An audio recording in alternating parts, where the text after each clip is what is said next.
Hi guys, this is Hirosaki. This story is all about what if Naruto was in Overlord. What if Naruto lived in 22nd century Japan? What if he was the guildmaster of Ainz Ooal Gown? What if another guild with an axe to grind also appeared around the same time? Before we start, kindly like and subscribe to this channel and look over the description box for the author of this amazing storyline. Welcome aboard! Chapter 4, A New Adventure. Deep within a mighty castle seemingly carved from one giant, solid piece of white marble, 3 women were gathered at a long, rectangular table covered in a black, gold, and purple, silken cloth. The room seemed to be made of white marble and obsidian, black pillars contrasting nicely against the white stone, black banners with gold accents sporting their guild crest, a purple mushroom decorating the walls.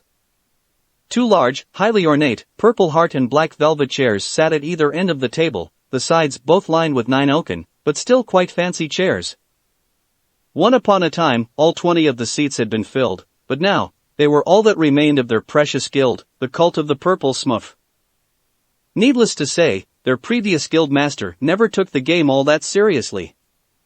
Hell, he'd have called it the cult of the Purple Shroom if he could, but that was one character too long, so he made do. When he passed the torch, falling to the kryptonite of all nerds, the dreaded, glorious Puspus, and thus quitting the game, their new guildmaster had never bothered to change that name as it had grown on her by then. 1. The guild's foremost pro player, Boudica, was the one who had assumed the role. Said woman sat at the head of the table as was to be expected. Her wavy, blood-red locks hung freely behind her, parted on the side and pushed behind one ear with the help of a silver hair clip. Her armor was a classic platikini, highly customized, the flaunt the hotass, well-toned, well-endowed body she had and was very proud of IRL, almost 30 years ago, which meant that she looked 13. And that was not at all creepy, not in the fucking slightest. Ahem. The armor was black and red in color with silver accents, sporting full, fingered gauntlets, heeled sabatons and leg plates in the form of metallic, thigh-high boots connected to her belt with chains to form pseudo-garters, a lightly padded, plate brasserie connected to her spalders, a thong, and a mostly black, silken cape.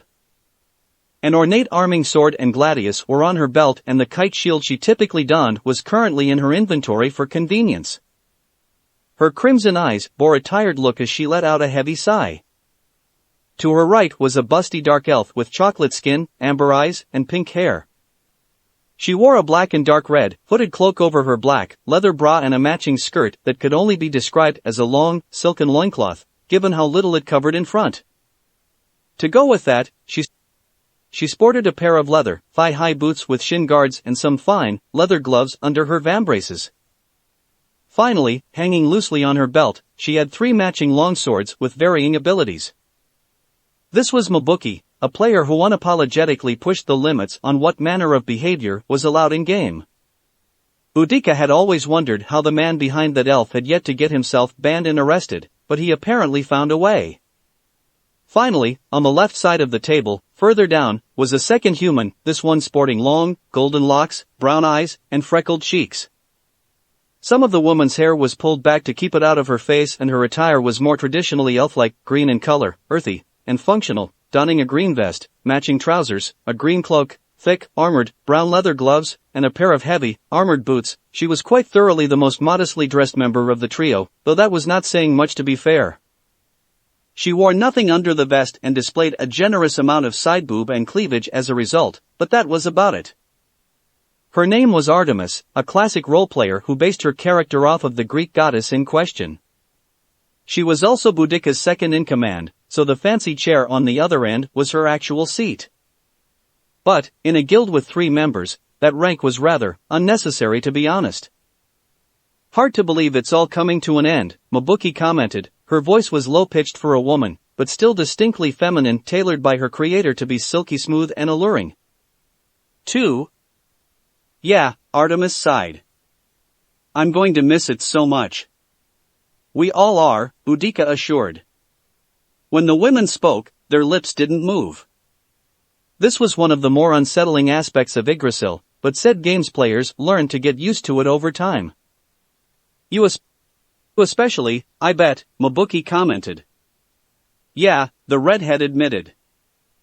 Truth be told, this game was highly therapeutic for her. Mostly because it allowed her to play a glorified game of house better than any other.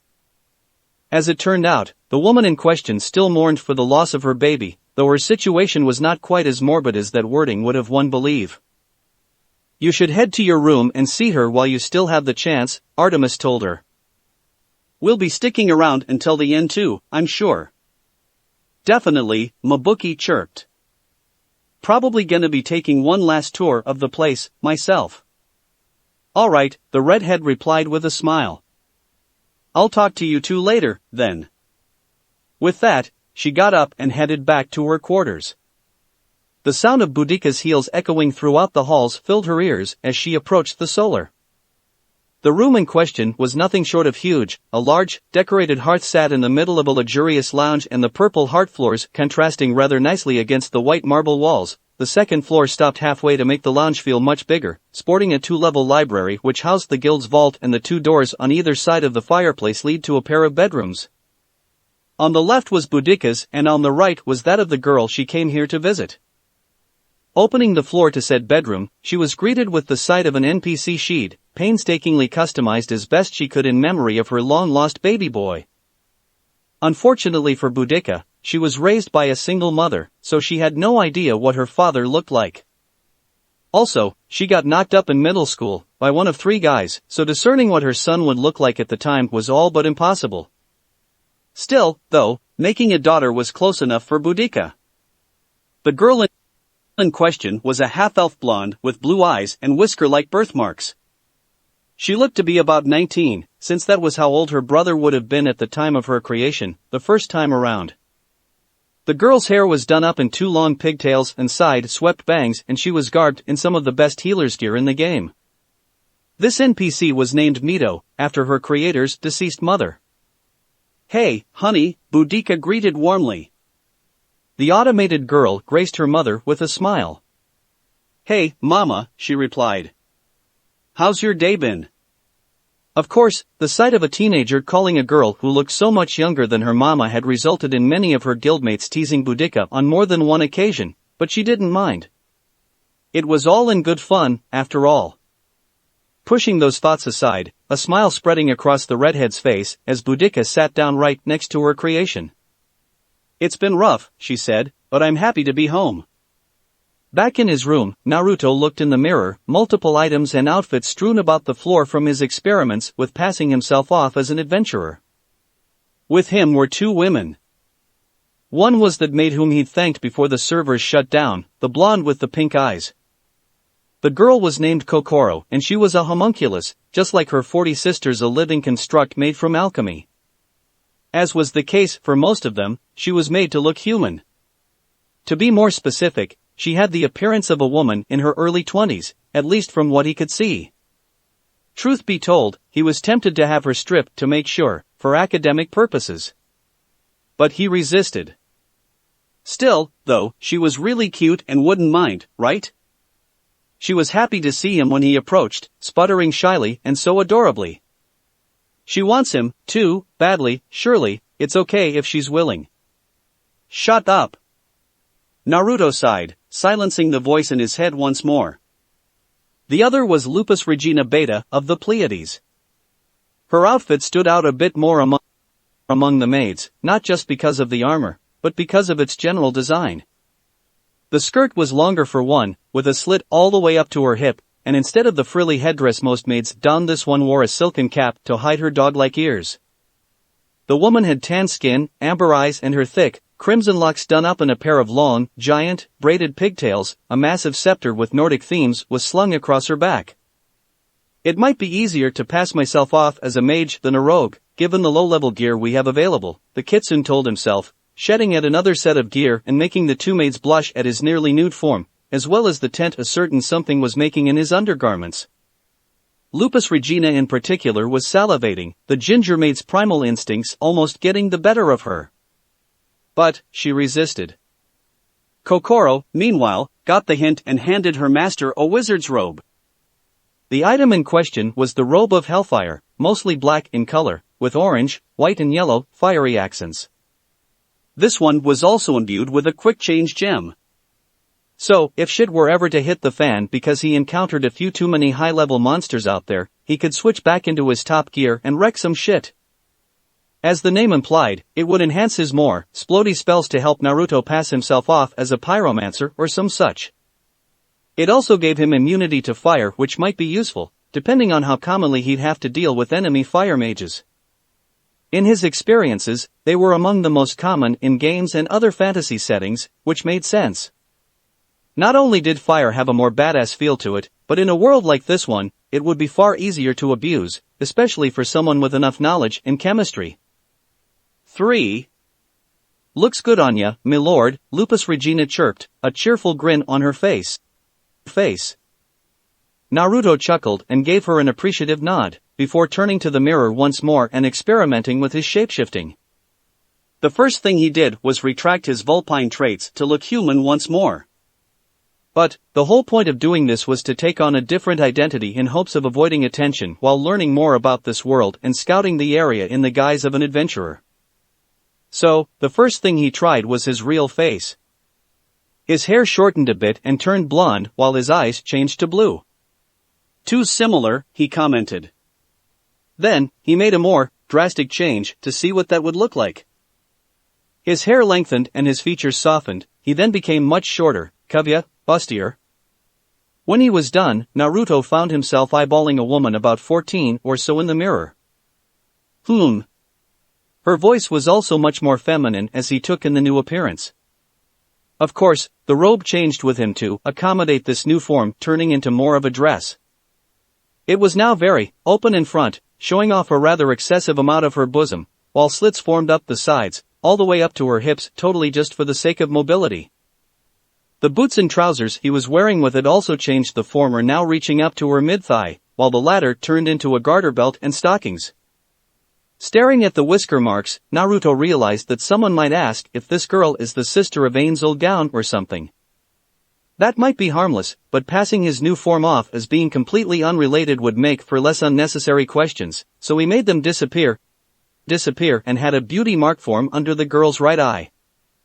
Maybe this'll work, Naruto asked, tilting her head curiously. No one would guess that this chick was Ainz Ooal Gown, hero of Karn Village, but was it necessary to take his disguise this far? Maybe not. He turned to Lupus Regina and asked, "What do you think?" "It looks so cute." The redhead giggled, gingerly reaching up and waving her hand above Naruto's head to feel for something that should be there. So, this is an actual shape-shifting ability. Amazing, no one will be able to see past this. Even her sense of smell was fooled. She had to admit, it was very impressive. Naruto's new form now stood a whole head shorter than that of Lupus Regina, with a heart-shaped face, wide hips, and a modest bust. She looked about 14 or so, the apparent age of adulthood in this world. Naruto gave her a warm chuckle at that. She'd probably say that regardless, but he took the compliment and looked back to the mirror. Now, to give this face a name. 4. He thought about it for a moment and the first thing he came up with was the name of his mother. Though he'd never met her, he knew her name as it was on his birth certificate. Kushina, he chirped. Ahem. Kushina Uzumaki. Being Japanese, Naruto was still getting used to the more Western order names they used here, but it was only a minor inconvenience. It was a good name and it was the perfect cover for this disguise. What were the chances of there being someone out there being able to trace it back to him? Minimal. Hell, he'd go so far as to call it impossible. That's a very pretty name, Lord Kurama, Kokoro chimed in. Yeah, it is, isn't it? Naruto nodded to himself before smiling at the blonde. It was my mother's. Lupus Regina perked up when she heard that, now very curious, but said nothing, at least for now. Now, for a good staff, the disguised kitsune mused aloud. The towhead maid nodded and gathered several that she'd brought here from their treasury at his behest. The now disguised kitsune reached out and cast a spell to help him choose the best one for his build. Identify. It was One of the very few divination spells he knew, one that could, as the name suggests, discern the properties of something specifically of the magical variety. It was pretty weak, only working on potions, weapons, and armor, and any effects that the user has yet to unlock would remain hidden. But, as a trade-off, it was able to appraise multiple magical items with a single casting, so the spell had its uses. Thus, Naruto took a staff in either hand, inspecting and comparing them. Then, setting one aside, he checked to see how another stacked up to the one he still held and kept at it until the best match for his little disguise was found. But, before heading out into the world, there were a pair of certain someones he needed to check on first. Now back in his true form and divine class gear, Naruto found himself wandering the wasteland that was Nazarick's 8th floor. By his side was Victim, serving as his guide. Princess Fumiko has been quite restless as of late, the fetal angel commented. She is often complaining about having nothing to do. Figured she would. She gets bored so easily, Naruto chuckled. He'd seen that coming from a mile away, given how he'd written her to be. It's why I'm here. The poor thing would probably go insane if I didn't give her something to do while I'm gone. Speaking of. Papa. A black, white and pink blur hit Naruto dead center and he found himself skidding across the wasteland from the force of a certain NPC's tackle. The girl in question was a pale-skinned one with pink hair done up in messy pigtails, the bangs framing her face. She had a single horn in the center of her forehead, curving upwards, and her ears were pointed, both making it clear that she was not human. To be more specific, she was a Kijo, female Oni. Unlike Naruto, however, she was of the more modern, ogre-like variety mentioned in Paranrancino's encyclopedia. Her attire was that of a fully armored samurai, minus the helm and face mask black, white, and pink in color with a white tiger pelt around her waist. Hello, Fumiko-chan, Naruto chuckled. Sorry about that, boss, another feminine voice grumbled. Damn girls got no chill. The one who spoke was a dark-skinned, young woman who looked to be between 14 to 16 or so, a flat look of disapproval in her slit, glowing, amber eyes. She was a redhead with black sclerae, her crimson locks hanging freely all the way down to her well-toned ass with messy, semi-short bangs partially covering her face. 5 bone-white horns formed a crown upon her head, one in the center, right on top, while the others jaggedly shot outward and forward. Though the other girl's armor hid it, this one was far more lithe and petite, with a smaller bosom. Her attire was also more akin to that of a caster as she sported a full, black, white and red kimono with a black sash and tabi, and traditional zori. The robe was mostly red, sporting a fiery motif, and a silver flute was tucked into her sash, serving as the only hint that she was more specifically a bard. Like the Pinkette, she too was a Kijo. It's fine, Tayuya-chan, Naruto assured her with a warm chuckle. The enthusiasm's kinda endearing. Besides, I'm here to talk to you too, so this saves time, anyways. When designing the defenses of the 8th floor, Ainz Ooal Gown entrusted the task to the guild's power gamers, including him. To be more specific, as one of the guild's foremost experts on crowd control and exploitative motherfuckery, he was tasked with creating the CC specialist and a bulky DPS, the latter of whom could double as an emergency tank if needed for the kill squad they called the 8th floor hierarchy. Of course, the blonde-turned redhead helped with other things, serving as the primary consultant on one of the other members, for example, and Naruto decided that when he was done with them, he should give his creations a bit more personality. Thus, the first one he created was written as a hot-blooded, excitable troublemaker, eager to prove herself to Papa. Then, he named her Fumiko, ironically spelling said name with the kanji for disciplined child because he found it funny. The suggestion came from Paranrancino, and upon hearing it, Naruto simply couldn't name her anything else. The second, meanwhile, was more chill, but grumpy, with a sailor's tongue and a tendency to call him boss. Naruto wasn't sure why, but he thought it would be cute, and wasn't disappointed when she did precisely that. Ooh. Fumiko perked up at that. What do you want to talk about? Like her sister Tayuya, the Pinkette had glowing, amber eyes with black sclerae and slit pupils, and hers were wide with curiosity and excitement. Just something for you to do so your boredom doesn't drive you and everyone else insane while I'm out and about. He chuckled again, giving his older-looking creation a hug. Oh. What is it? What is it? Fumiko asked, looking up at Papa with a sparkle in her eyes. Do I get to break someone's legs? 5. Tayuya groaned, fighting back the headache that threatened to form. You could say that, Naruto replied awkwardly. Just make sure you behave, okay? Of course, Papa. For some reason, Fumiko's sincerity wasn't reassuring in the slightest, but he took her word for it.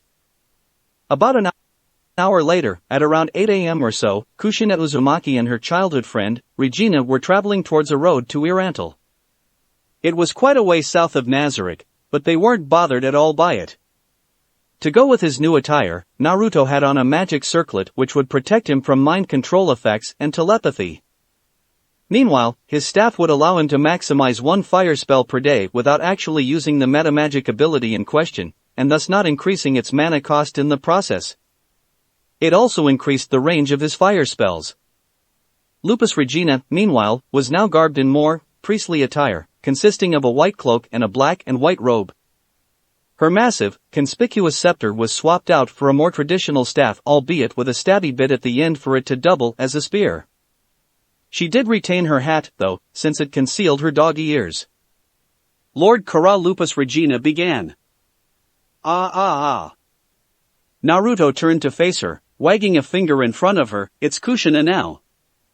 Kushina. Understood? Yes, Kushina. Naruto sighed. We're gonna have to work on that, won't we? Lupus Regina rubbed the back of her head, laughing nervously. My apologies, I'm just not used to referring to you so casually is all. It feels weird, you know? Everyone seems to feel that way. Can't say I blame anyone though. So, you were saying? Lupus Regina perked up at that. Ah, right. She chuckled sheepishly. I almost forgot, so. If you don't mind me asking, I'm curious about your mother. Naruto shrugged. Sorry, but I can't help you there, never got to know her. Lupus Regina flinched. Oh. My apologies. Don't sweat it, Naruto chuckled, politely waving her words off. You couldn't have known unless you asked. Lupus Regina didn't know what to say, resulting in long, but somewhat comfortable silence washed over the two before Naruto broke it, squinting at some commotion in the distance. Is that a caravan? Looks like it, Lupus Regina commented, leaning over Naruto, completely oblivious to the disguised Yuko turning beet red as he felt her tits against his head. Looks like one of their wagons broke. Oh, you can see with that much detail from here? Lupus Regina nodded proudly, still draped over the pseudo-blonde. Yup. Very interesting, Naruto said. Let's check it out, then. This is a perfect opportunity to find out more about the area, and maybe the Empire, seeing how they appear to be coming from there. Merchants tend to know a lot, after all. And with that, the two of them headed on down to meet with the caravan. Hey there, one of the men called out, noticing two young maidens approaching. What brings you here? The guy in question was a large, middle-aged man with a mustache and a prominent gut, garbed in simple but nice clothes. He was clearly no peasant, but still a far cry from nobility. Hello, Naruto chirped, giving the man a charming grin. My friend and I were heading to E-Rantel after a bit of exploration further north, and we noticed that you were stuck. Oh, that? The man gave him a hearty laugh. It's nothing two young ladies like you should worry yourselves about. Thank you for the concern, though. Don't mention it, Naruto giggled. I'm Kushina Uzumaki, by the way, and this is Regina. Nice to meet you. Nice to meet you too, Mrs. Miss Uzumaki, Naruto clarified, quickly getting the hint. You can call me Kushina, though, he added with a smile and a curtsy. I'm Doman, the man replied. And that over there is my son, Kashu. He waved a hand towards, before shouting, Oi, boy. Have some manners and come greet these two. 6. When the boy finally ran over and noticed the two denizens of Nazarick, he almost fell over, managing to recover from his stumble in the last second. Blushing for a moment, he laughed at himself before approaching Naruto with an arm offered in a handshake. Sorry for that. I'm Kashu. Naruto took the hand and shook it gently, a kind smile on his face. Pleased to meet you, Kashu, he chirped. I'm Kushina. And I'm Regina, Lupus Regina added, leaning over Naruto and giving the young man a two-fingered salute. Of course, Naruto blushed hard at her breasts being right back on his head again. So, where are you guys heading, if you don't mind me asking? Same place you were, actually, Domon said with a smile. This road only leads to E-Rantel. You can feel free to hop in the back when we get the carriage fixed if you want. Can't have two cuties like you taking such a long trip all alone. Really now? Naruto asked eagerly, playing the part of an honest, curious maiden. If they tried anything, he knew the two of them could murder every last one of these guys and steal their shit, so safety was of no concern at the moment. That would be wonderful, thank you, sir. With that and a nod, Domon got back to work on the carriage. While that was going down, Naruto spent the time they waited talking with Kashu, getting on his good side and taking full advantage of the boy's obvious crush on his disguise. It didn't take nearly as long as they thought it would for the caravan to start moving again. Soon enough, Naruto was making some moves on Kashu, interrogating him about everything of interest the young boy knew of their destination. The boy, blushing at the attention of such a fair beauty, told them everything he knew over the next few days. The mighty city of E-Rantel was quite an impressive sight, Naruto had to admit. It didn't compare to some of the more fantastical ones he'd seen in Yggdrasil, but the more down-to-earth grandeur made it seem more real, more tangible, while those flying cities and such felt more like a dream. Sitting on the crossroads of three major trade routes, the settlement was second only to Ainz's royal capital in terms of grandeur, at least according to Kashu. The young man knew quite a bit about it, in fact, being surprisingly well-traveled for his age. It was legitimately impressive. That being said, the city itself was remarkably huge, protected by three concentric walls with the most up-to-date battlements money could buy. Behind the innermost wall was the administrative heart and military headquarters, raised up by a natural hill so as to wreak havoc on anyone who managed to get past the first two lines of defense. Between the next and outermost wall was a buffer zone, a first line of defense, filled to the brim with barracks, training grounds, and military storage facilities. Finally, nestled between E-Rantel's heart and the buffer zone sat the city proper. Thank you so much for the ride, Naruto chirped. I definitely owe you one. Don't mention it, young lady. Not only is it a man's duty to help, but Kashu's been needing someone to talk to for the longest time. His enjoyment is all the pay I need. Naruto nodded understandingly, giving Domon a charming smile. It was my pleasure. He then turned towards Lupus Regina, who was eyeballing the soldiers as they passed through the second gate. Regina, we should go on our own from here. Sure thing, Kushina, the redhead answered. Soon after, the carriage stopped and the two of them were helped off, a fidgeting Kashu looking disappointed that Naruto was leaving. Be safe, Kushina, he called out. Naruto turned and blew the boy a kiss, before sauntering off with Lupus Regina in tow. As soon as he was out of earshot, though, the disguised Yuko and his companion ducked into a nearby alley so he could vent. Phew, I feel so dirty. This disguise might be more trouble than it's worth. Not into guys? Lupus Regina asked with a teasing grin. Hell no, Naruto grunted. Half tempted to just drop the look and stick my dick into the nearest hot chick, just to cleanse myself. At that, Lupus Regina gave him a sadistic grin. Shall I round up some cuties for you to choose from? Well, that knocked him right out of his funk, and the appeal made him just a teensy bit concerned. Maybe Narbarrel would have been a better choice after all? No need, he muttered, there's too many people around to try something like that. The werewolf frowned at that, looking confused, but nodded after a moment of thought. Now that he mentioned it, while humans were laughably weak and she herself was a healer, They were surrounded by thousands of the creatures, several of whom were highly trained and heavily armed. There was no telling what might happen if they got caught. "All right," she muttered, averting her gaze. "My apologies." "Don't sweat it," he said. "You were just trying to help, and it was kinda cute." Well, the thought was at least.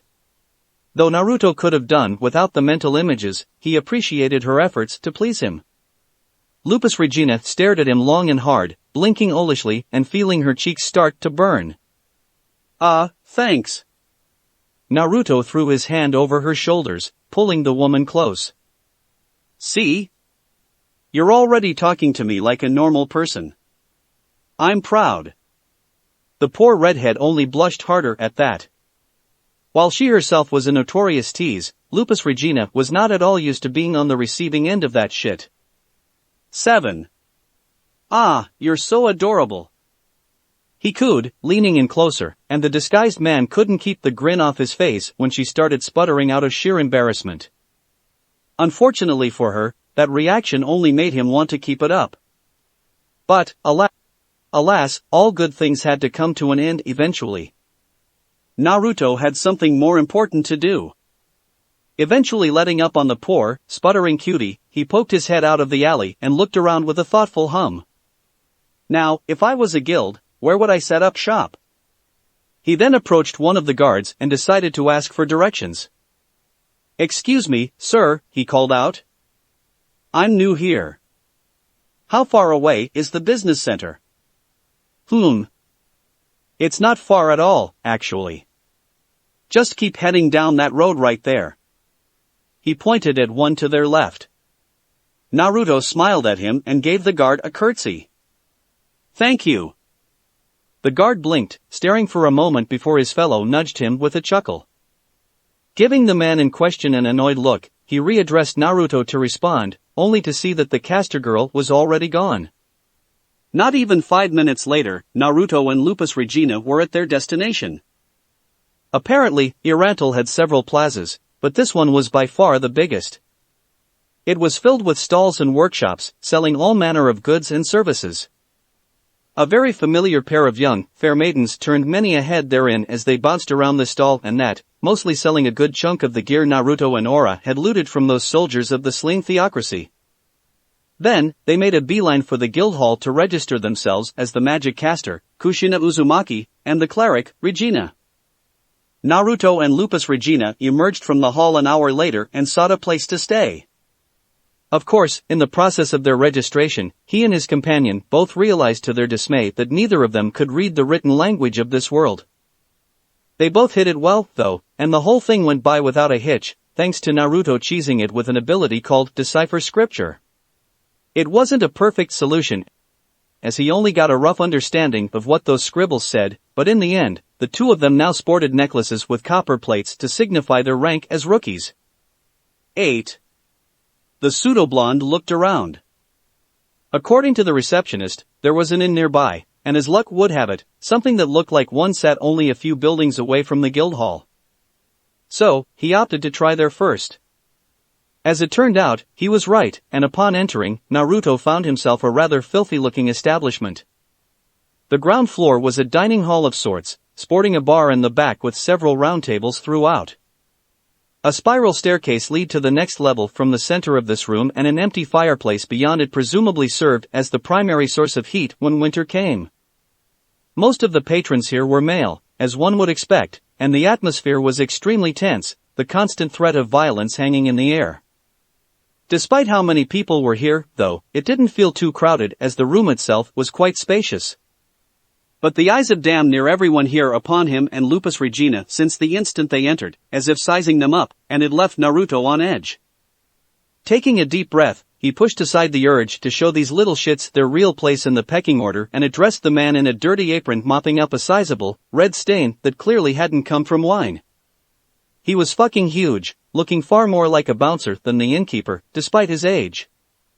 The large, burly arms exposed by his rolled-up sleeves were covered in scars, his head was shaved clean, many more scars could be seen upon his face, and his steely eyes bore the 1,000-yard stare of a man who'd seen some shit. Behind the old man, in a frame upon the pillar that held up the stairs, hung a necklace with a golden plate. Fear the old man in a profession where most die young, Naruto quoted under his breath. Wise words, princess, the man grunted. I'll give you that much credit. What are you looking for? My friend and I would like to share a room for the night, Naruto told him with a polite smile. 5 coppers, the innkeeper said. Food's usually oatmeal and vegetables. Might be getting days-old bread instead of the oatmeal, though. Needs an extra copper. We'll go for the meat as well, then, Naruto chirped. The man snorted rudely. You've got guts, princess, he told the disguised kitsune. But there are 3 inns that cater to adventurers here and mine's the worst. You know why they sent you here? Naruto raised an eyebrow at that, only causing the man to frown in disapproval. Truth be told, both he and Lupus Regina knew full well that the receptionist was hiding some manner of ill intent, but they weren't quite sure as to why just yet. I don't know what noble house you're from, the innkeeper said, but this is the real world, princess, and they're trying to give you a taste of it. The people who stay here are mostly copper and iron plates, so you'll be able to form a party that matches your strength here, if you're lucky. His tone implied that it was a very big if, too. Then, the old man shrugged. It's fine if you want to stay in the room, but if you don't make contracts here, you won't be able to find more party members. If you can't form a balanced party, then you will die. That said, it's advised for novices with no comrades to advertise themselves in places with more people. So, will it be a room or the dorms, princess? Naruto blinked at that. This guy obviously thought he was nobility for some reason, but at the same time, he was also looking out for them, in his own way. The pseudo-blonde plastered on a charming smile and gave his answer. Room for now, he said. I am a girl who doesn't know whom to trust quite yet, after all, so I have safety concerns in other departments, if you will. Of course, that battle with the sunlight scripture made it clear that they wouldn't get anywhere near him before dying horribly, and possibly getting eaten by Lupus Regina, but it was better to be safe than sorry. For her sake more than his. I'll need to see which one's safer for myself before I make that decision in the long run, and it's getting kinda late, Naruto continued, giving the man a curtsy. Thanks for your concern, though. The innkeeper huffed at that. You've got a good head on your shoulders, he admitted, I'll give you that. Don't lose it out there. 6 coppers, then. Naruto handed him the payment in question and the man went back to cleaning after handing him a key. Room's the first one on your right once you get up the stairs, the innkeeper grunted. Thank you. With that, Naruto headed towards the stairs. But then, someone extended a foot to try and trip him. The perpetrator had a nasty, annoying grin on his face, mirrored by everyone at his table as they all stared at Naruto and Lupus Regina. The former stopped before he could trip. A quick glance at the man's necklace made it clear that he was an iron plate. Naruto then swiftly looked around and saw that no one made a move to step in. They all just watched, even the innkeeper, all of them waiting to see how this exchange played out. That's real cute, bitch, Naruto chirped, giving the man a flat grin. Do you do that to every random stranger you come across, or am I just special? He would have said something more scathing, but didn't want to escalate this situation too much. The iron plate scoffed. Maybe you are, he said, standing up to loom over the little girl before him. Them's some high-end magic items you got. Did your daddy buy 'em for ya? He reached out to grab the staff, a hungry gleam in his eyes. The response he got came in but a single word. Fling. Then, with a wave of Naruto's hand, the man was sent into a nearby wall, before comically bouncing off and around the tavern like a pinball. He eventually came to a stop at the disguised Yuko's feet, landing flat on his face and giving the ground a big ol' hug. By some miracle, the only thing broken in the process was the Iron Rank's pride. I am so sorry. Naruto said sheepishly, that was far more spectacular than I intended. Funny as fuck, though. Agreed, Naruto thought, not telling that voice in his head to shut up for once. Don't make a habit of it, the innkeeper grunted, before glaring at the man's comrades, silently warning them not to fuck with the girl any further. Lupus Regina, meanwhile, giggled, curiously poking the prone adventurer and drawing a groan from him. "Oh, wow, he survived," she commented, mildly impressed. "Too bad." "There was no need to take it that far," Naruto giggled. "He's just a punk who needed to be taught how not to treat a lady is all. Now, let's go rest for a bit." "Right behind ya." "Princess," the innkeeper called out, catching Naruto's attention. He reached into his pocket and handed the disguised man his money back. "Your stay's on the house for that one." "Much appreciated," Naruto chirped. Clearly, he'd earned some manner of respect in the process, so it was only appropriate to show his own in return. "You look like the type who can handle herself," the innkeeper said with a shrug. "Just don't cause me any trouble and we're good." The door to their room closed with a thud and Naruto was quick to lock it, before casting a spell on it. Magic lock. The spell in question was a favorite among arcane tricksters. It would prevent anyone from picking the lock and reinforce the doorframe, making it harder to just kick in.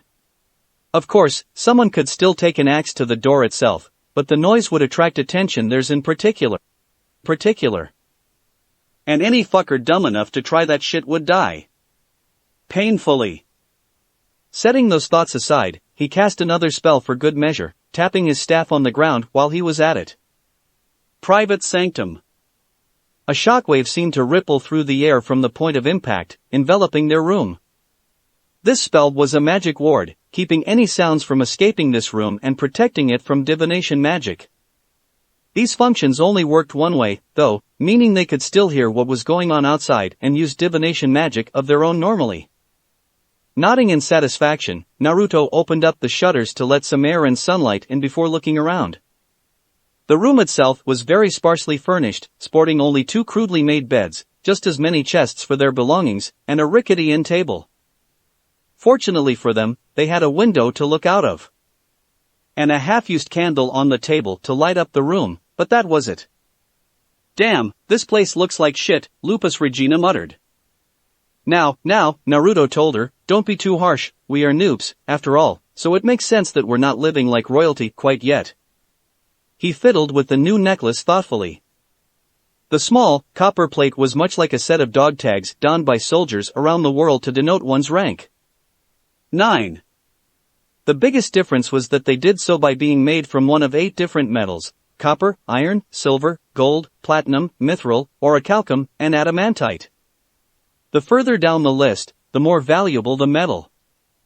The more valuable the metal, the higher the rank as one would expect.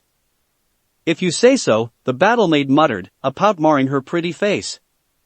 She looked around with a look of distaste. Her lord deserves so much better than this shit room. Naruto chuckled warmly, reaching up and standing on his toes to pat her on the head. The act made that pout go away in an instant. "We won't be stuck like this forever," he assured. "Just tough it out and we'll climb up the social ladder soon enough." That was why they were here, after all. Naruto opted to head out and pose as an adventurer so as to gather information on others of this profession.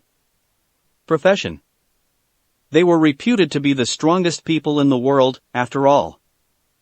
Also, given what quests one would find in an MMO, even before VR was a thing, a player from Yggdrasil would likely be drawn to said profession because of its familiarity. If any others did exist in this world, the Adventurers Guild was a good place to look for them. But, at the same time, many of them would likely support the slain theocracy.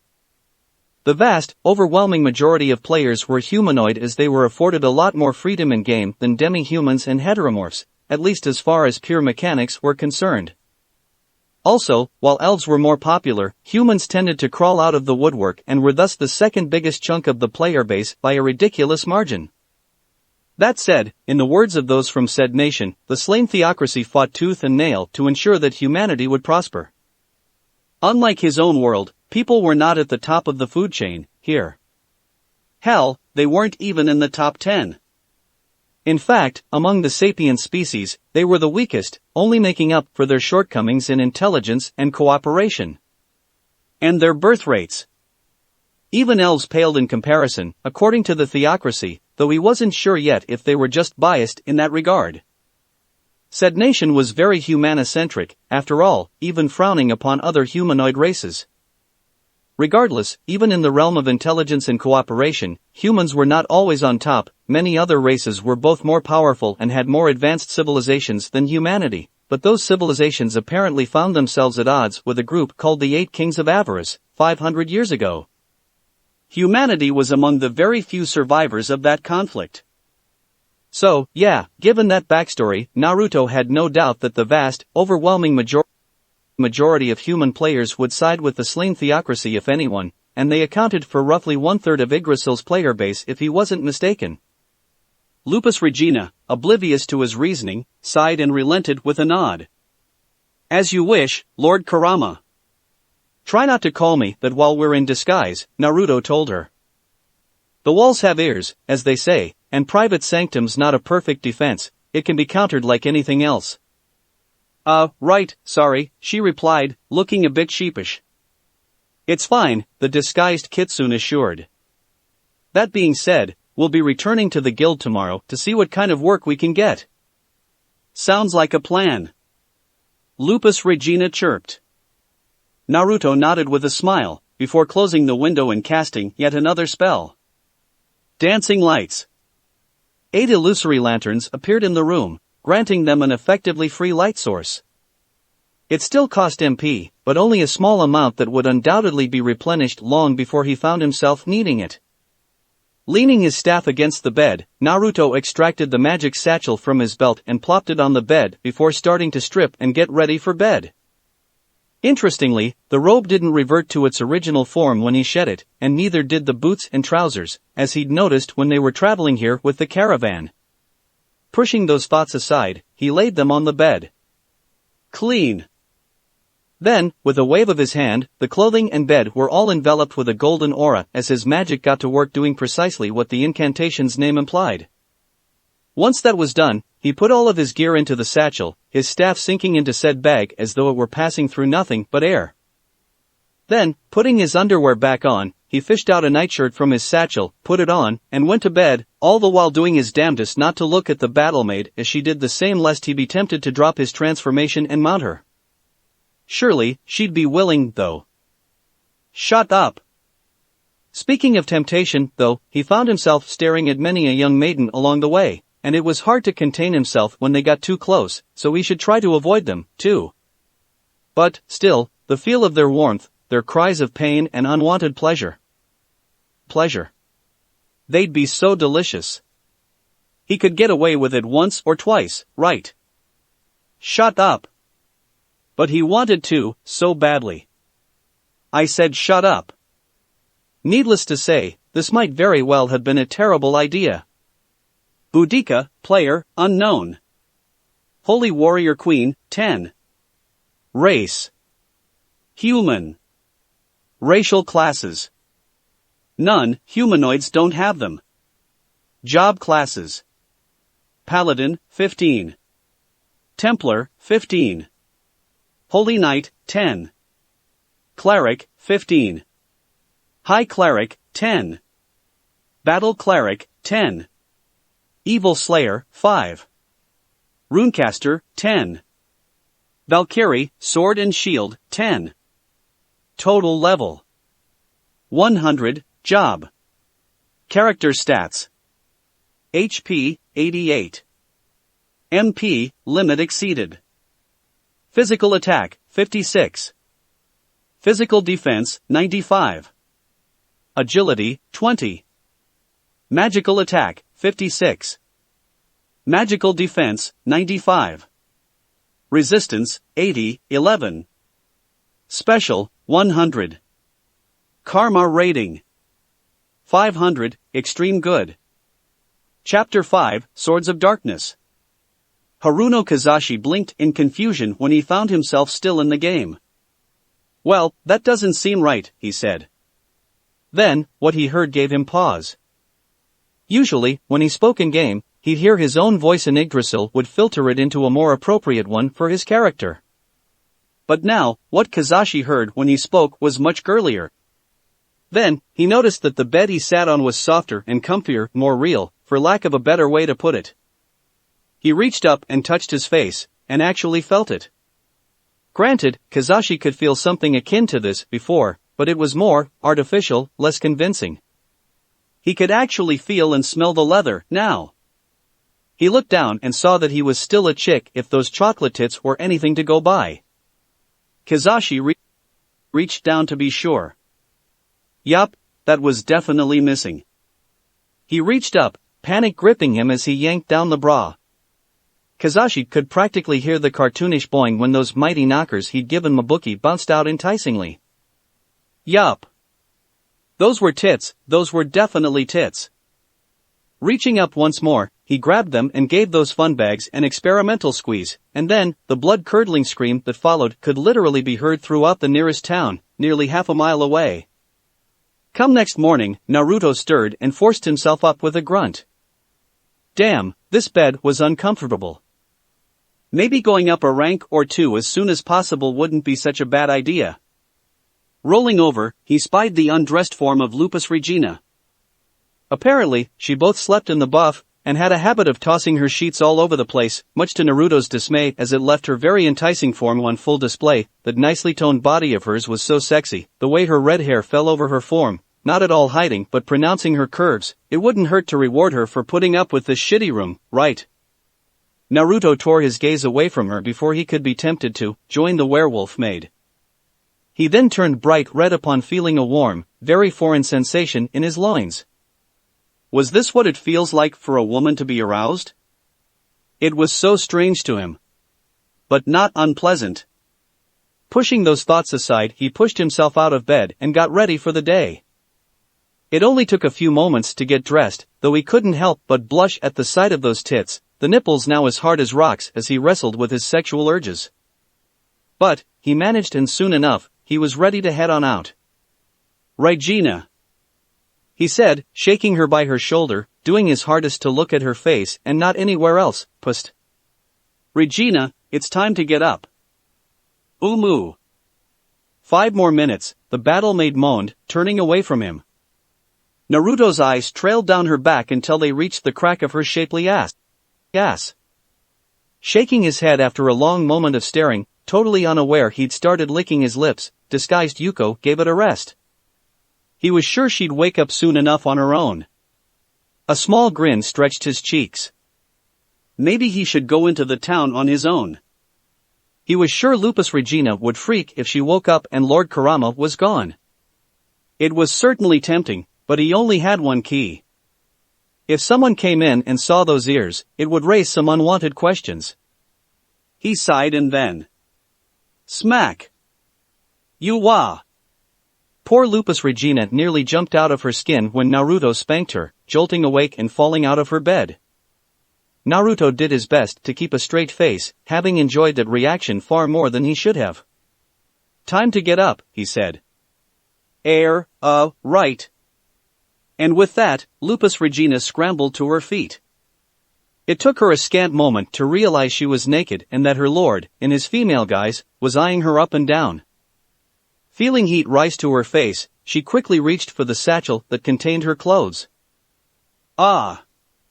I like the view, Naruto said teasingly. The battle maid blushed harder and giggled, legitimately flattered, though still a bit embarrassed. Want me to stay like this, then, my lady? Something flashed behind Naruto's eyes. Don't tempt me, he breathed out, turning away from her. The two of them shared an awkward laugh, more half-hearted on Naruto's part, and soon enough, they headed out. The first thing Kushina and Regina saw upon entering the guild hall was a large counter, manned by 3 receptionists. To one side was a quest board and a few dozen adventurers were milling about. Heading to the mission board, he decided to take a look. There was only one problem. I still can't read. Naruto thought in dismay. He glanced at Lupus Regina and saw that she seemed to be in the same boat as him. Fuck it. He thought, pulling down the nearest quests to him and heading to the receptionist, Lupus Regina right on his heels. We'd like to take this one, he said. The receptionist stared at him and gave him an apologetic smile. Sorry, but that one's restricted to mithril or higher. Oh, my apologies, Naruto replied, playing it off as an honest mistake. I'm new here, so I have no idea what I'm doing quite yet. Would you mind helping us find a mission that's more appropriate for our level? It's fine, the receptionist giggled, finding it rather endearing. It happens more often than you'd believe. Yeah, I could see why, Naruto replied, a sheepish but friendly grin spreading across his face. Then, the receptionist hummed thoughtfully. Her eyes skimmed over the crowd. You know, there's a group looking for more members at the moment, she said. They're silver plates, but they have a reputation for helping newcomers. Really? Naruto asked, raising an eyebrow. Then he smiled brightly. That would be great. I'll call them over, then, the receptionist chirped. So, we heard you ladies needed some help settling in, a man said as he approached their table. Kushina and Regina were waiting at. Naruto eyed him and his companions discreetly. Yup. That's us. Lupus Regina chirped, grinning widely at them. Yeah, what she said. Naruto nodded, smiling at them pleasantly. I'm Peter Mock, he said, smiling back. The young man had blonde hair and blue eyes, which seemed to be very common in Rieste eyes, and appeared to be a warrior. He then gestured to another man in the group. This is our ranger, Luckrut Volve. The man in question was garbed in leather armor and appeared to be the more nimble type as one would expect from such a role. He smiled, nodding to them, and then his gaze landed on Naruto. When it did, his smile widened and his cheeks started turning red. Oh, no, Naruto thought, expertly hiding his dismay. Not another one. He smiled politely at the ranger, and Luckrut quite visibly took it the wrong way. Shit. Two? Looks like you two will get along quite nicely, Peter commented with a chuckle. Then, he continued with the introductions. That right there is Ninya, the spellcaster. Pleased to meet you, Ninya said. She was probably the youngest in their group, looking very boyish, but Naruto could literally smell that this one was actually a girl. She had brown hair, cropped short, and donned a leather robe. The smile she donned was like a mask, but not entirely fake. Then, she turned to the leader of their group. But, Peter, she protested, looking flustered, could you not use that embarrassing nickname? Nickname? Naruto asked, looking curious. He's a talent holder, Peter told him, and a genius magic caster. The pronoun used caught Naruto's attention. Was she posing as a guy? Or a tranny, perhaps? It was hard to say, but the disguised Yuko decided to file that away for later. Oh, Naruto looked very interested to hear that. After making those little shits from the sunlight scripture spill their guts, literally, and then stitching them back up and making them do it again several more times, they had quite a lot to say about this new world and the many things it had that did not exist in Yggdrasil. As it turned out, about 1 in 200 people were born with a talent of some kind.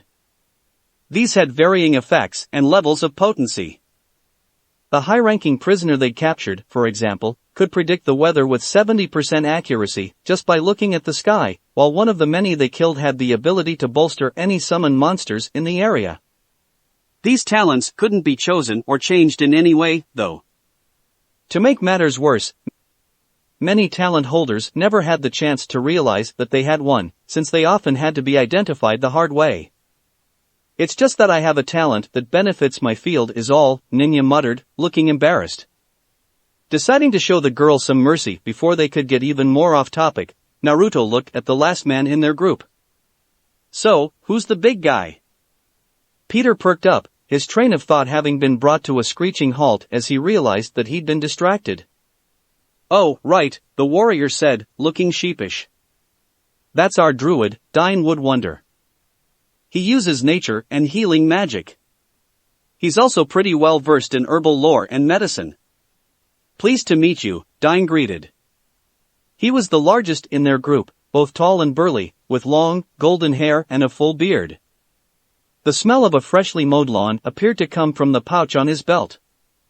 Together, Peter added, we are the Swords of Darkness. Naruto smiled fondly at that, the edgy-ass name making him think of Albert. Then, he stood up and did a small curtsy. Nice to meet you all. I'm Kushina Uzumaki, a magic caster who specializes in pyromancy and illusions. You can call me Kushina. And this is my friend Regina, a cleric who focuses on healing magic. Lupus Regina threw her arm over Naruto's shoulders and waved at them with the other. Sup? Of course, the redhead's bosom was pressed up against her lord's face in the process, causing him to blush. Peter offered a curt nod, before addressing Naruto once more. So, you're not from around here, I take it? He shook his head after prying himself from Lupus Regina's chest. No. We decided to go explore the world, but we don't really know much besides what we've heard back home. The man nodded again, seemingly in thought, well, we'd be happy to help.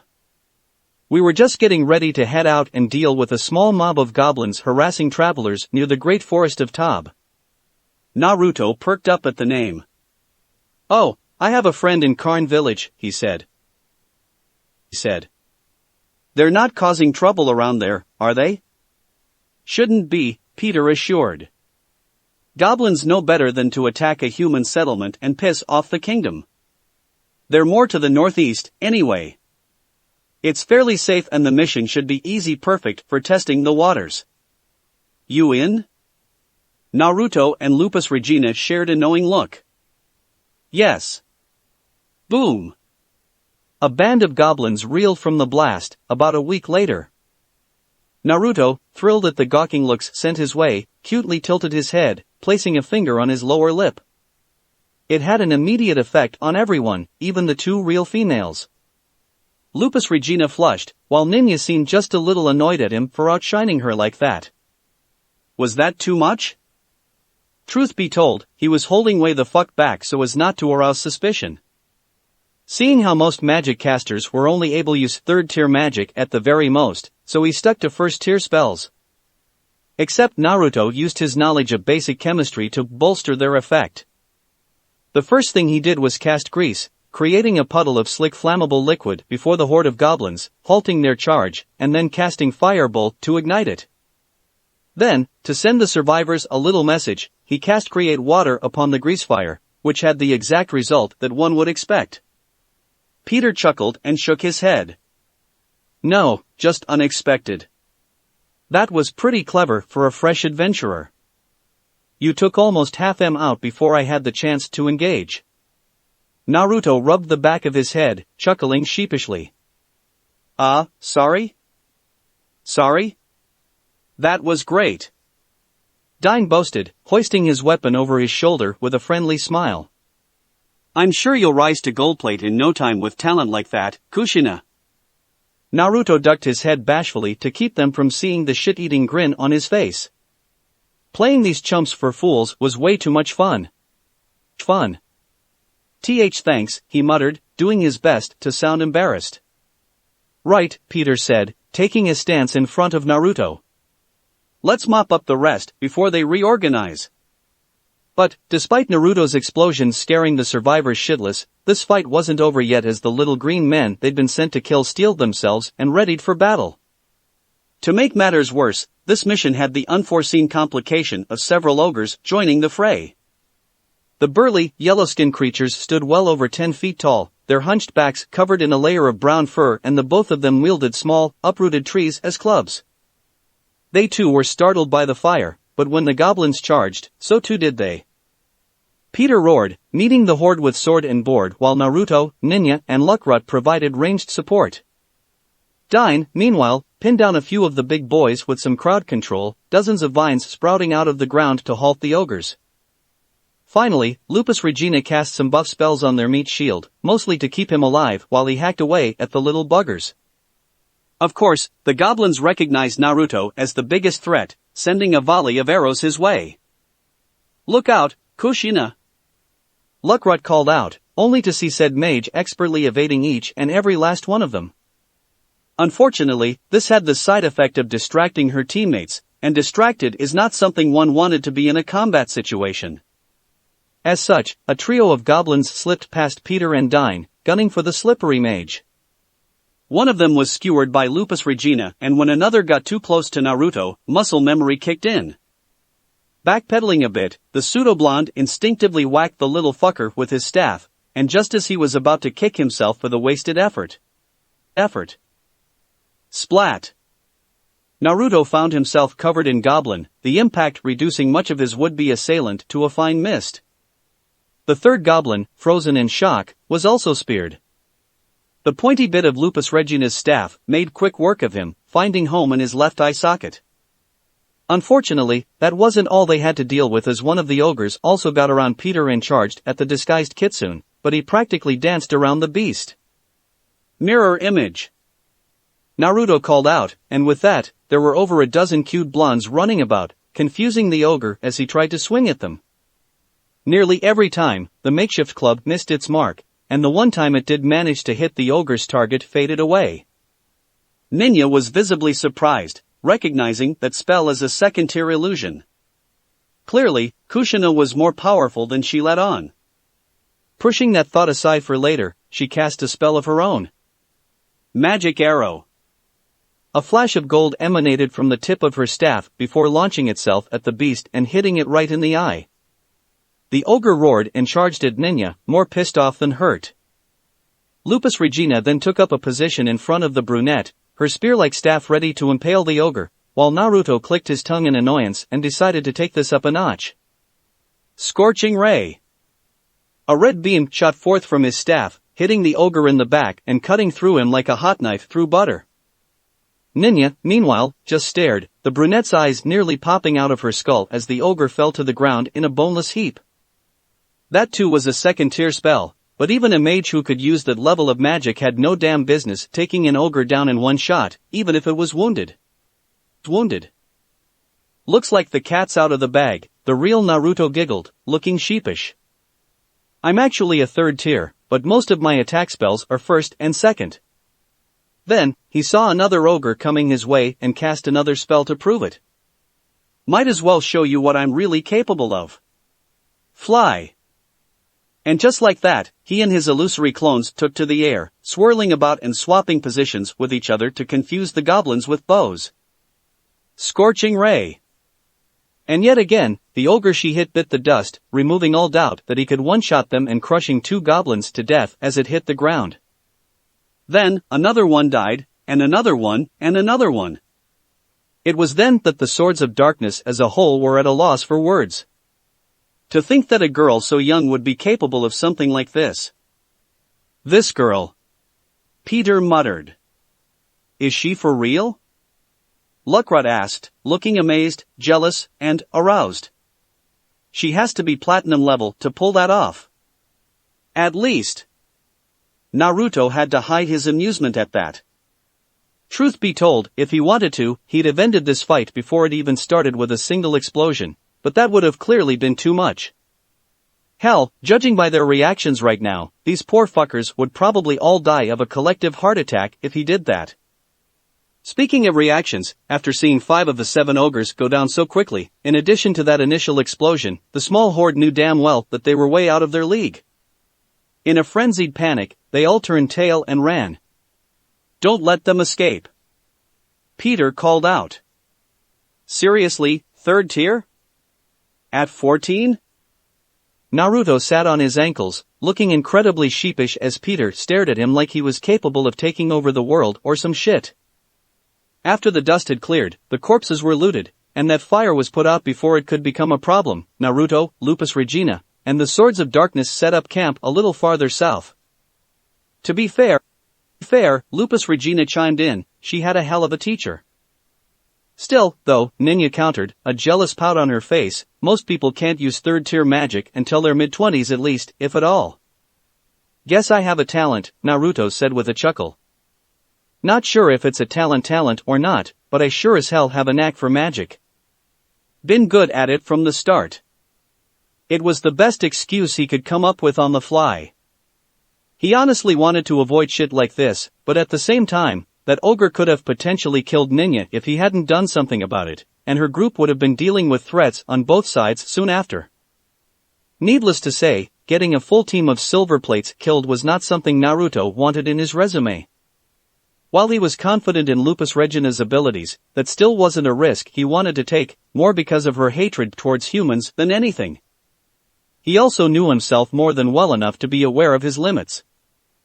That said, Naruto quickly realized that holding back enough to pass himself off as a first or second tier caster would be too difficult in the long run, so he decided to rip the band-aid off right then and there. I'm just as confused as you guys are about the goblin I splattered, though. Couldn't tell you how I pulled that one off.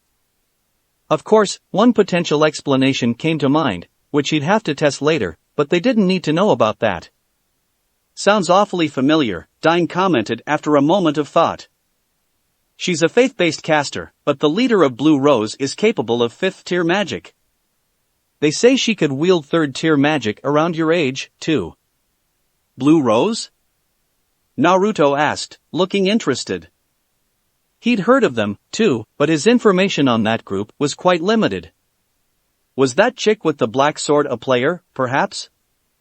It certainly sounded like a possibility. Another adventurer group, Peter said.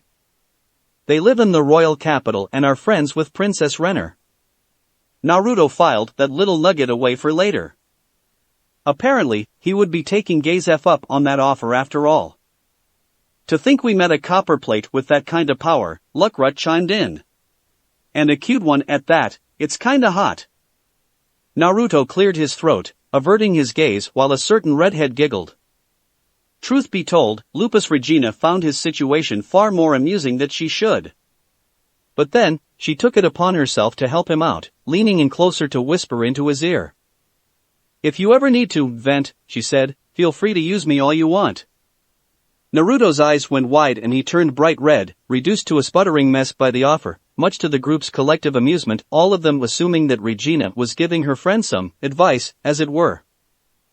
Flattering as this conversation has been, Naruto chirped, deciding to change the subject before shit got way the fuck out of hand. If you all don't mind, I'd like to check on that friend in Karn Village on our way back. That seems fine, Dine commented. It's not too far out of our way, anyway, and we'd be able to stay there for one night. Also, Naruto added, Karn Village is in the Wise King's territory, so it should be a relatively safe path, at least from monsters. But then, Luckrut abruptly slunk right next to Naruto and slipped an arm over his shoulders, drawing a squawk from him. Oh, don't worry your pretty head, my lovely Kushina. Nothing can get past my senses. If any monsters try to come anywhere near you, I'll spot them from a mile away. The disguised Yuko twitched violently as this man immediately started to test his patience and self-control. I'ma kill him. Just a teensy bit. Sounds good to me, Peter announced. We'll stay here for the night and start heading there in the morning. In the dead of night, a hooded figure snuck into the cemetery of E-Rantel. The person in question was a woman around 20 or so with short, golden locks. Her hooded, jet-black cape reached down to her hips and she sported long stockings, mismatched sabatons, and naught but a pair of black panties under her fald. Her pretty face sported the look of a hungry kitten as she practically glided across the ground, deftly avoiding the magical illumination of the crypt as she seemingly moved like a ghost. I'm here. The girl's tone was a playful one and that announcement was the only sound she'd made in the past hour. Then, she pushed the doors of the mausoleum open and entered. All of the slabs therein were empty, nary a sign of the dead or their belongings in sight. I'm coming in, the girl sang, approaching an inconspicuous carving in the wall. She pressed her hand against it. The carving moved inwards and there was a click followed by the sound of grinding stone. A path opened up, a staircase leading downwards made visible, and she descended. The staircase curved halfway and led to what looked like an underground cave with several tunnels leading out. Though the floor and walls were of earth and mud, it looked man-made. The air was also quite fresh down here, either by magic or ventilation. She neither knew nor cared. This place was not part of the cemetery, despite its location, but rather something far more sinister. Menacing tapestries lined the walls, the whole cave was illuminated by red candles made from human blood, and the reek of low-tier undead came from the tunnels, thoroughly marking this cave as the headquarters of Zurinon, an evil organization of mages responsible for many a tragedy within the kingdom. The girl's attention was quickly drawn to someone who entered through one of the tunnels. He was a scrawny little shit, his eyes sunken in. His complexion was pale as a corpse and the man didn't have a single hair on his head. "Hello, Kashi." Kezia Dale Badantel frowned deeply at the girl's playful greeting but didn't dare say something that would come off as rude, or smart-ass-like. He knew what type of woman she was. An excuse was all she needed, and a lot of times she didn't need one at all, but woe be upon those foolish enough to give her such a thing. "Clementine," he greeted back with a stiff nod. "You're not here to cause trouble, are you? I've had enough of that for one day already." "Nope." The now-named Clementine giggled, pulling out something small that sparkled in the candlelight. "I'm just here to deliver this is all." It was a circlet made of silver chains, one that was a bitch to get her hands on, but she managed. Kezia couldn't contain his surprise. That was one of the treasures of the slain theocracy. "The crown of wisdom," the man muttered in breathless shock. Yup. Clementine giggled again. "Found a cute girl wearing it for some reason. Looked so out of place on her head, so I took it off, and then she went utterly mad. She curled up into a ball and pissed and shat herself while gibbering like a loon." The girl busted a gut, laughing her ass off at the memory. It went unsaid that the cute girl in question was the Miko princess, a girl at the center of the slain theocracy's rituals. As a former member of the Black Scripture, Clementine knew full well what she had done, but she didn't give a shit. "Surely this wouldn't come free," Kezia said, eyeballing her cautiously. "What do you want?" "Well, you see," Clementine chirped. "I might have found a guy who can wear it. I mean, there's a pretty outstanding talent holder in town, no? I've heard the rumors. So, you have reason to believe this kid could do it, huh? So why are you coming to me? I'm sure you could handle kidnapping one person. Just want you to wreak a little havoc on my way out is all. Make my job easier, you know? A distraction, then." Clementine grinned at him. Yup. I'll even help you with your ritual while I'm at it." Truth be told, the girl just wanted to sow as much chaos as she could. His help was entirely unnecessary, but the gig would be so much more boring without it.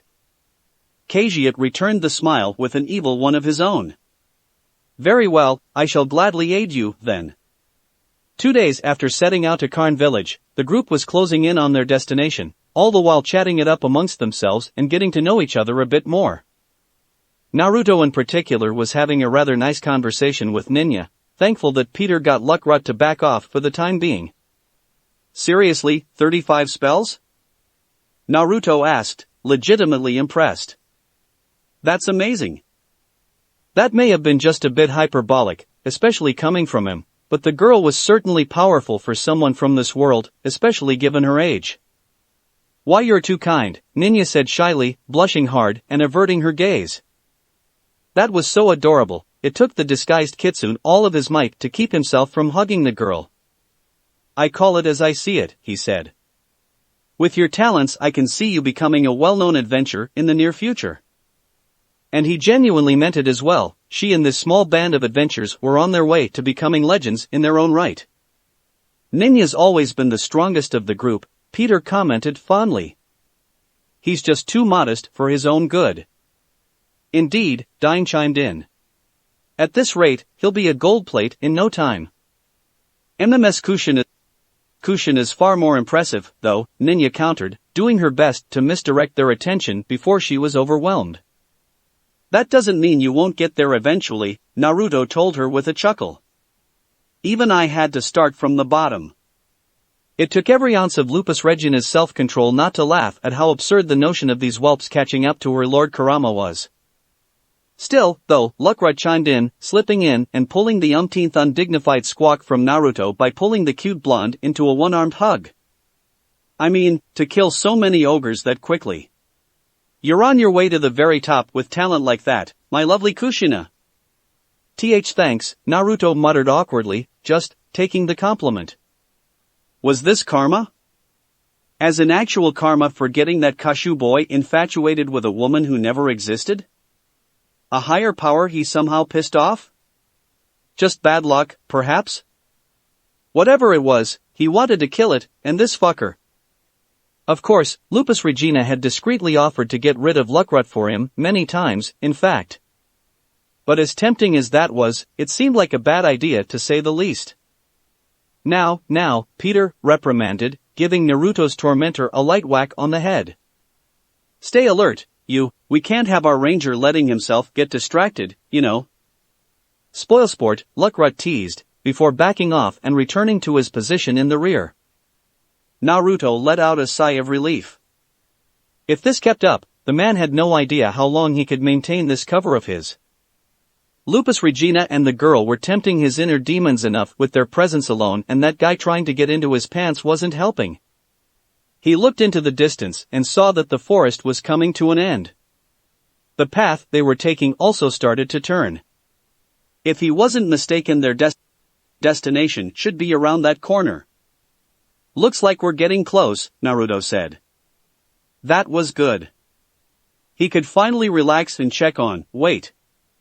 The rustic little shire was in the distance, looking rather quaint and peaceful, but Naruto didn't remember that fence.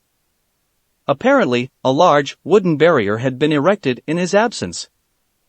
Then again, they were attacked recently, likely still recovering from having their population cut in half, so it was pretty safe to assume that the new chief had this defense put in place as a deterrent. Something wrong? Peter asked. Naruto shrugged. The fence wasn't there before is all, he said. I was a little surprised to see it. Did something happen? Luckrut asked. A while back, Naruto replied. Makes sense that they'd be more cautious now, as a result, though. Guess they put it up while I was in E-Rantel. Upon giving it a second look, the fence appeared to be made of logs, which meant that it was at least somewhat resistant to being cut down.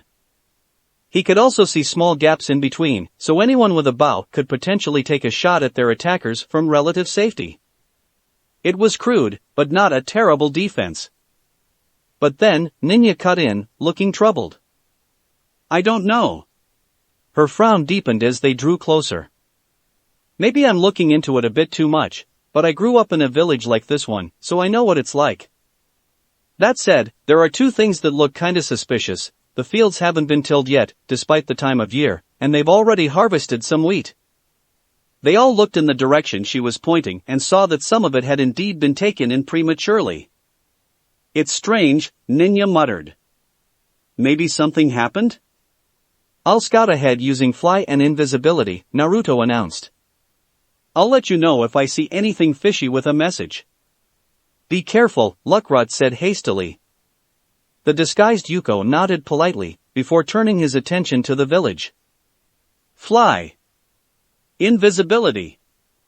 With the first spell, his lithe frame briefly flickered with green aura, and with the second, he seemed to fade away. Then, he took flight, the resulting whoosh being the only sound they heard afterwards. As Lupus Regina and the Swords of Darkness continued on their way, Naruto flew close and saw nothing amiss, at least in terms of the villagers' movements. That was good. Then again, he thought, if it's worth doing, it's worth overdoing. Silent magic, detect magic. Naruto carefully slipped in closer, getting into range to see if he could sense any spells or magical effects in the area. He came up negative and was just about to leave when something caught his attention. Slipping closer for a better look, Naruto was surprised by what he saw. Goblins. They were hiding in the wheat near the fence. These ones were different, though. The ones they killed before were scrawnier and far less intelligent, but these ones, they were large for their species, more robust, and carried themselves like trained soldiers, if that archer approaching the others was anything to go by. 3.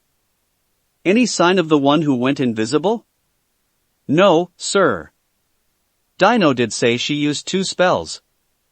She was too far away for me to say for sure, but it seemed to be flight magic. She could be anywhere. Yup, these guys were definitely more organized, and a hell of a lot smarter. They look like goblins from Yggdrasil, Naruto thought. Clearly, they were summoned by one of those horns. Does that mean that creatures summoned by items are permanent? That was something he'd have to look into later. He did still have that crystal, after all. In either case, though, something clearly happened while he wasn't looking if Henry ended up using one of those horns. Well, best see what I can do to establish peaceful contact, Naruto thought. Clearly, they think we might be hostile, so I'd better clear things up with them. That thought in mind, Naruto floated down so that he was in front of the goblins, sat down, and dropped the invisibility spell. Predictably, they were all on guard in an instant, the leader and two archers popping out like daisies, poised to strike if he tried anything. Sorry if I scared you, he said. Something looked off about the fields being left unattended, so I scouted ahead to make sure nothing was wrong. Koshina. Lupus Regina called out, running to Naruto's side, the swords of darkness in tow. He raised his hand and gestured for her to stand down. They're just trying to protect the village is all, he said. You're kidding, right? Peter asked. He'd never heard of goblins doing such a thing. Granted, they also looked a little weird, but still. I mean, they jumped out to threaten me when I appeared too close, Naruto pointed out with a shrug. Also, the people inside are just fine, despite one of the gates being wide open and a few more of them being in the village itself.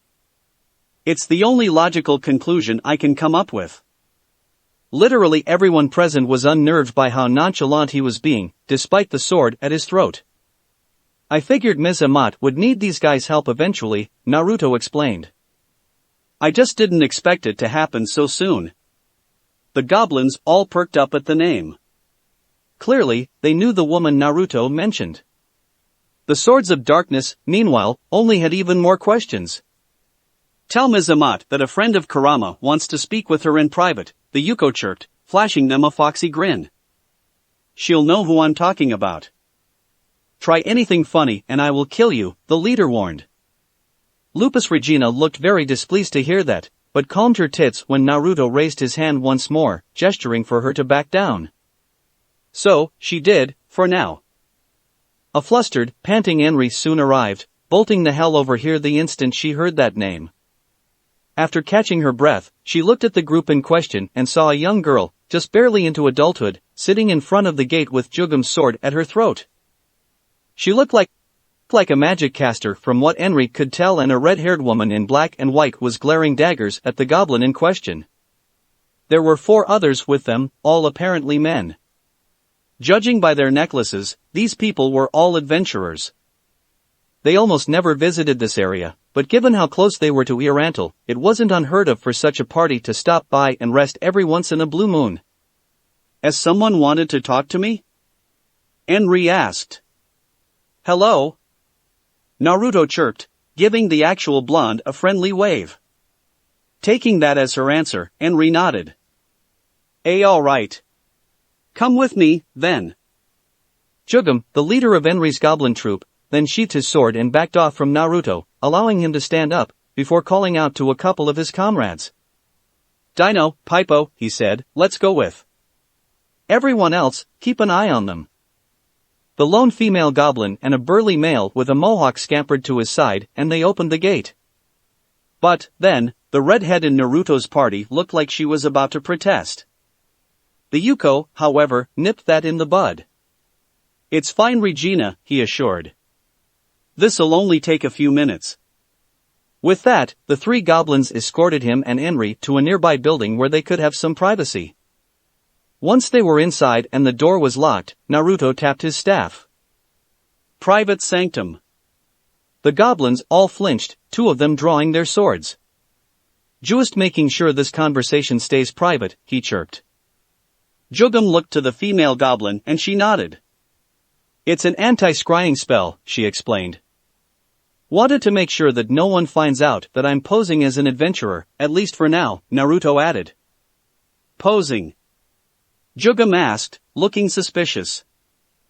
Naruto grabbed onto his robe with the hand holding his staff, and with a whoosh, the whole outfit was replaced with his divine class gear while he himself took on his true form, minus the Vulpine traits. Lord Kurama, Henry gasped. Hello. Naruto chirped. Jugum looked to the female goblin once more. An illusion? No. She shook her head. Actual shape-shifting. So the rumors are true, the third goblin muttered. Then, he furrowed his brow in confusion.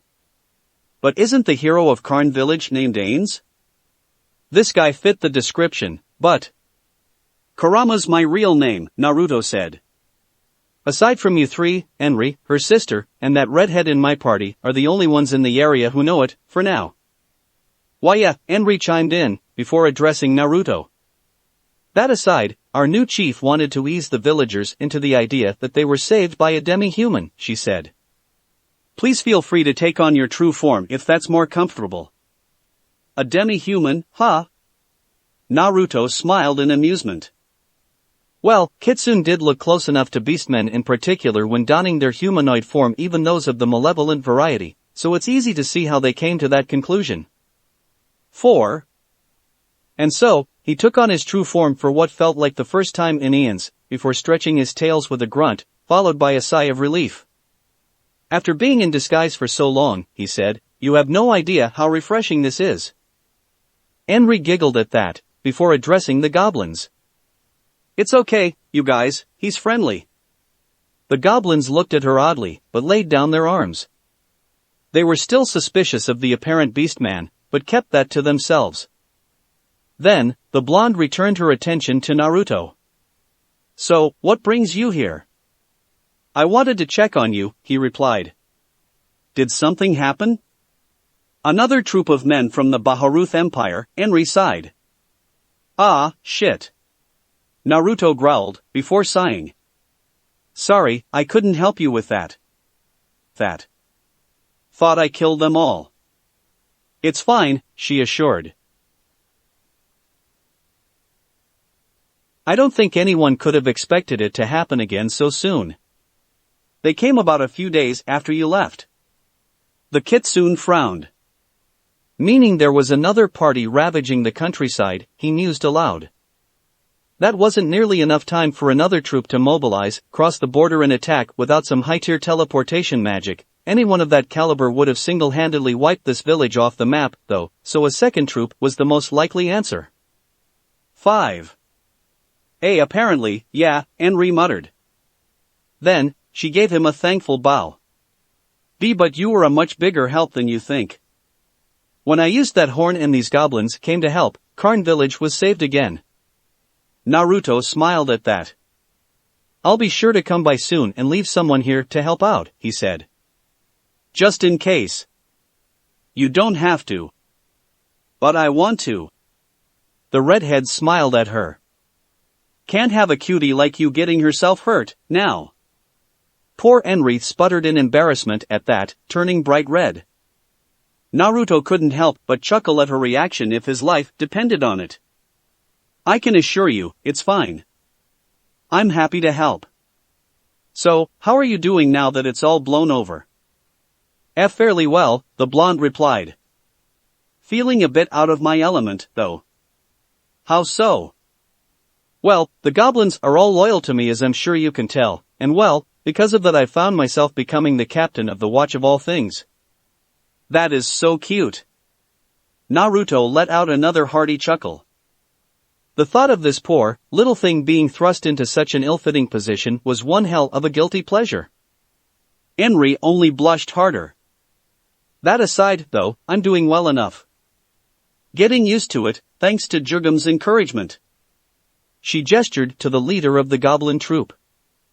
Naruto smiled at him and gave the goblin in question a respectful nod. Thanks for helping her out, he said. Sure. Jugum didn't quite know how to respond to that, but accepted his gratitude nonetheless. So, how have you been? Enri asked. Could do without that ranger in my party constantly hitting on me, Naruto said with an exasperated sigh. Then, he smiled. That aside, it's been enlightening. I've been posing as an adventurer for a while so I can explore and learn about this world more freely. Then, he gave her a sheepish grin. In the process, though, I learned that I can't read this country's language. That is adorable. The blonde giggled. Well, the villagers have been pestering me to learn how to read for some reason. Maybe we can do it together? Why did you have to put it like that? Naruto smiled, ignoring his raging boner as best he could. Henry didn't seem to notice, much to his relief. Those words evoked the mental image of her back pressed against the wall, skirt lifted, with Naruto between Henry's spread legs and holding her up while pounding the ever-loving fuck out of the blonde. Hopefully, she didn't see the bulge starting to form. Sounds like a plan, he chirped. One more reason for Ainz Ooal Gown to pay Karn Village another visit, eh? Mabuki, player, Haruno Kazashi. The lewdest elf in all of Yggdrasil, self-proclaimed. Race. Dark elf. Racial classes. None, humanoids don't have them. Job classes. Warrior, 15. Sorceress, 15. Battle Mage, 10. Eldritch Knight, 10. Duskblade, 10. Necromancer, 10. Artillery Mage, 10. Heavy Artillery Mage, 5. Siege Wizard, 5, 6. Warlord, 5. Archmage, 5. Total. 100, Job. Character Stats. HP, 69. MP, 100. Physical Attack, 80. Physical Defense, 40. Agility, 60. Magical Attack, 80. Magical Defense, 40. Resistance, 50. Special, 50. Karma Rating. -100, Neutral Evil. Chapter 6, Trouble in E-Rantel. The next morning, Naruto slipped out of the village to meet with someone. Aura Bellafiora had been tailing him since he left Nazarick, and after staying here, he had her see if she could find this wise king he'd heard so much about. Lord Kurama, she greeted with a bow. It felt weird calling this woman Kurama, truth be told, but she knew it was him. The visuals just messed with her brain is all. Naruto nodded in return. Report, he ordered, curtly. Straightening up, Aura began to recount her observations. I think I may have found it? She looked unsure. There is a massive rodent-like creature sleeping in a cave not far from here. Less than half a mile north. It's relatively strong for something from this world and unlike anything else I've ever seen before. That got Naruto's attention immediately. Aura was a level 100 ranger with a hobby of collecting mythical creatures. If there's something she's never seen before, then that was saying something.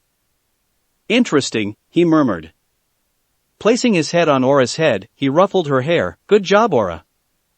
I'm proud of you. The elf blushed heavily at his praise, fidgeting cutely. So what should we do with it? She then perked up, a thought coming to mind. Ooh. Can I skin it? I'm sure it would make a good pelt. She looked like an excited child about to get a new toy. Leave it be for now, he said with a chuckle. We'll come back later. Aura deflated a little but nodded. As you wish, Lord. It was such an interesting creature, but she could wait. She looked so cute. Naruto felt an urge to hug her like a little teddy bear, but resisted. That aside, Aura added, eagerly looking up at him. I noticed that one of those humans has been bothering you. Do you wish for me to deal with him? You too? The Yuko chuckled. It's fine, he's just a minor annoyance. If you say so, the elf replied looking uncertain. Naruto smiled warmly at how happy this girl was to help. Trailing him this whole time with no complaint, offering to deal with Luckrut. She even stayed up all night to find that creature. Naruto had no doubt that she'd do anything he wanted. Anything. A mental image flashed in Naruto's mind right then and there, of the girl on her knees before him, completely topless and eagerly swallowing his. Naruto shook his head, forcing the images out of his mind. A headache began to form as he groaned. That was the third time this morning. What the hell was wrong with him? Lord Kurama. Naruto looked down to see a heavily flustered dark elf looking up at him. Desire burned inside him. All it would take was one word, a slight push. Aura could tell that he was hot and bothered. His hand, still on her head, slipped down to cup her cheek, drawing a gasp from the elven lowly. That hungry look in his eyes made it clear that he wanted something, and she knew full well what it was. He wanted her. Of all the people in Nazarick, all of the sexier, cuvier, bustier women she simply couldn't compete with, he wanted her. Pulling his hand back with a show of effort, Naruto cleared his throat as he looked around for anything to distract them. When nothing came to his mind, he scratched the back of his neck, looking just as flustered. Well, I guess I should head back. Why yeah. Aura nodded, now red as a beetroot, the poor thing's heart pounding in her ears. 1. Several hours and a rather explosive fap later, Naruto and the swords were making their way back to E-Rantel. Currently, they were walking beside a small river, chatting between each other.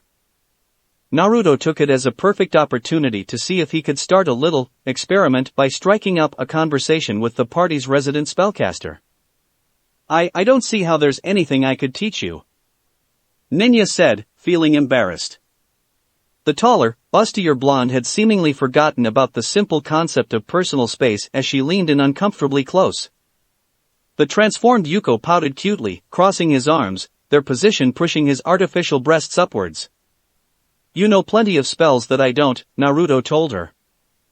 I just want to see if we can do a little exchange is all. There were plenty of other things Naruto wanted to do to this shy cutie, with or without her consent, but the blonde held those urges back. A part of him was growing increasingly frustrated with this lust of his. Another, darker part of him was raging at all of the squandered opportunities to murder that ranger, to have his way with countless women, to sow all manner of chaos in E-Rantel, and so on. It was very distracting. But he did his best to push them aside to focus on something else. Truth be told, he still had so many unanswered questions about this new world. Since he was in a completely new world, Naruto couldn't help but wonder, did the level cap still apply? Could he go higher than 100? Could he learn more spells despite being level 100? Well, that's what he fully intended to find out. E-exchange? Ninya's squeak broke him out of his thoughts as she started to blush, her mind jumping to the wrong conclusion. Is she offering a sexual favor as payment? Exchange. Trade. Bargain. Call it what you want, Naruto told her, not helping in the slightest. The way he said that was also far too flirty for the actual mage's comfort. I'd be willing to show you some of my own spells in return. I'm not looking for charity. Oh, thank the gods. Ninya muttered, averting her gaze. For a second there, never mind. Naruto stared at her, realizing that she'd gotten the wrong impression. He couldn't keep the impish grin off his face if he tried. Leaning closer, he murmured into her ear. We can do that too, if you wish. Ninya sputtered helplessly, her cheeks feeling like they were on fire.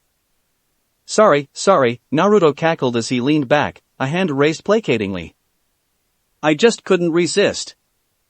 He was a prankster, after all, so that opportunity for a little harmless mischief was just too golden to pass up. 2. Oh, if only my lovely Kushina would tease me like that. And Luckrut was promptly ignored.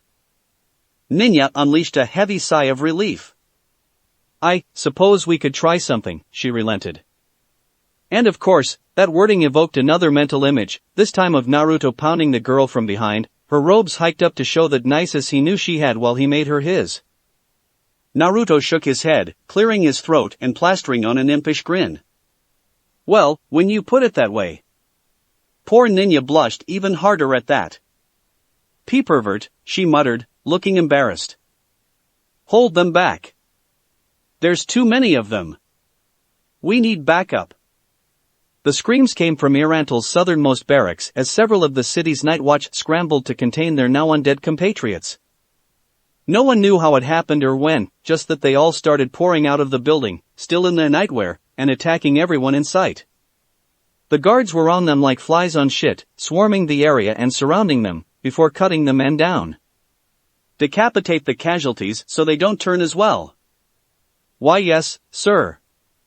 In the chaos, no one noticed the hooded blonde hopping a wall farther north, carrying a writhing sack almost as big as her over one shoulder.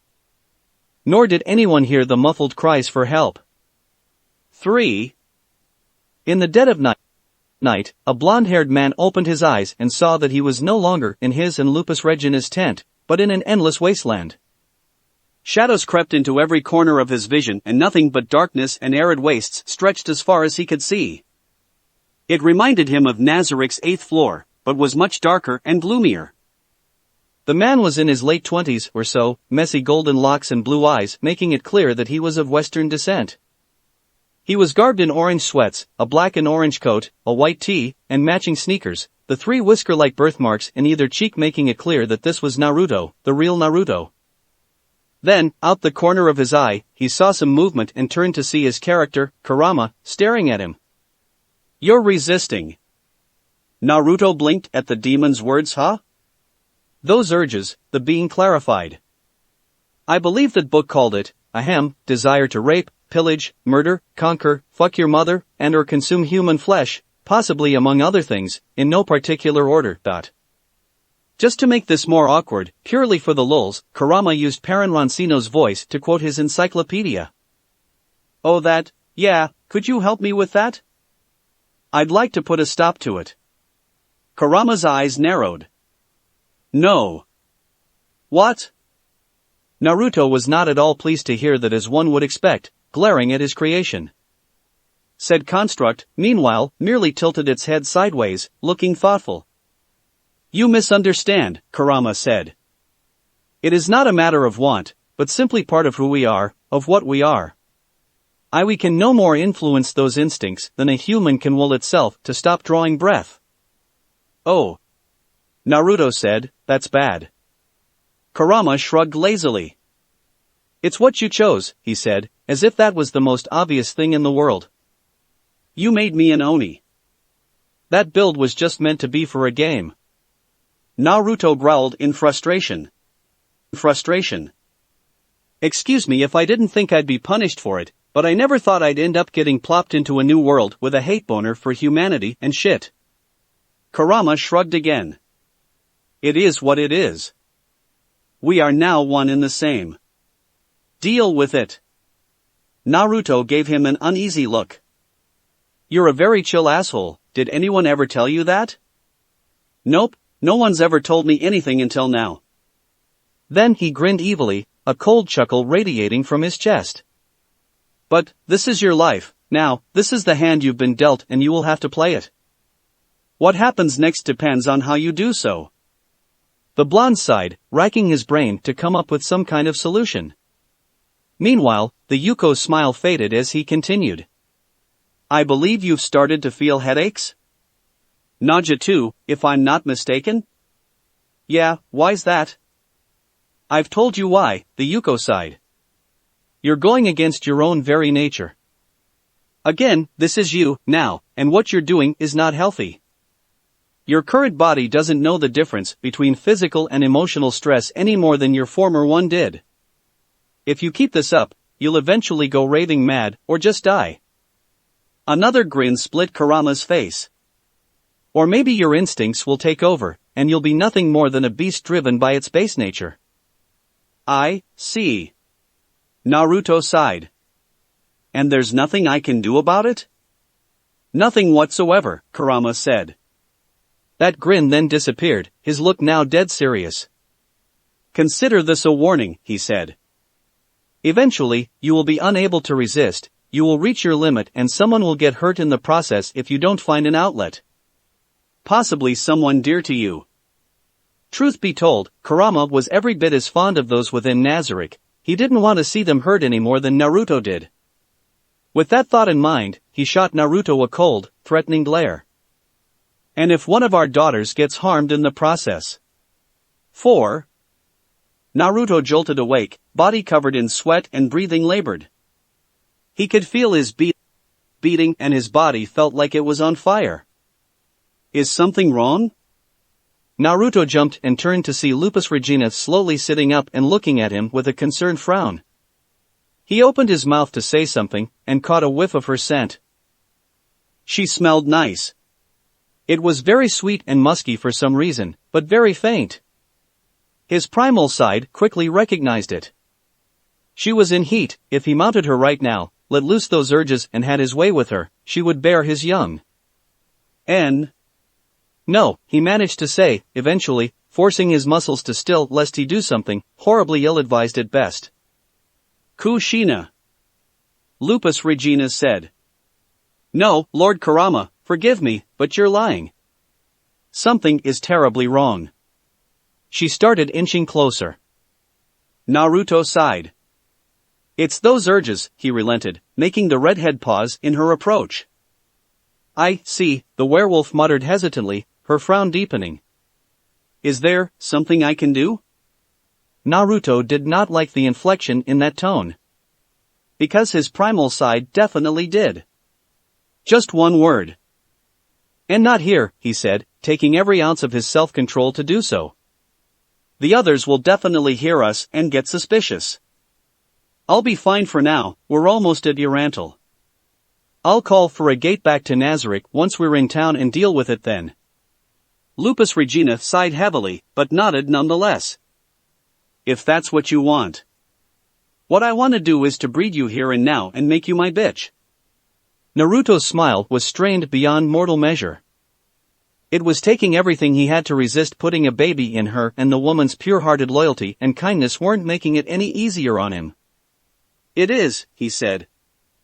A few days later, the party was well on their way to E-Rantel, all of them noticing how grumpy Kushina was, though no one said anything for the longest time. But eventually, it started getting to Peter and he decided to approach the disguised man and his companion. Is everything alright?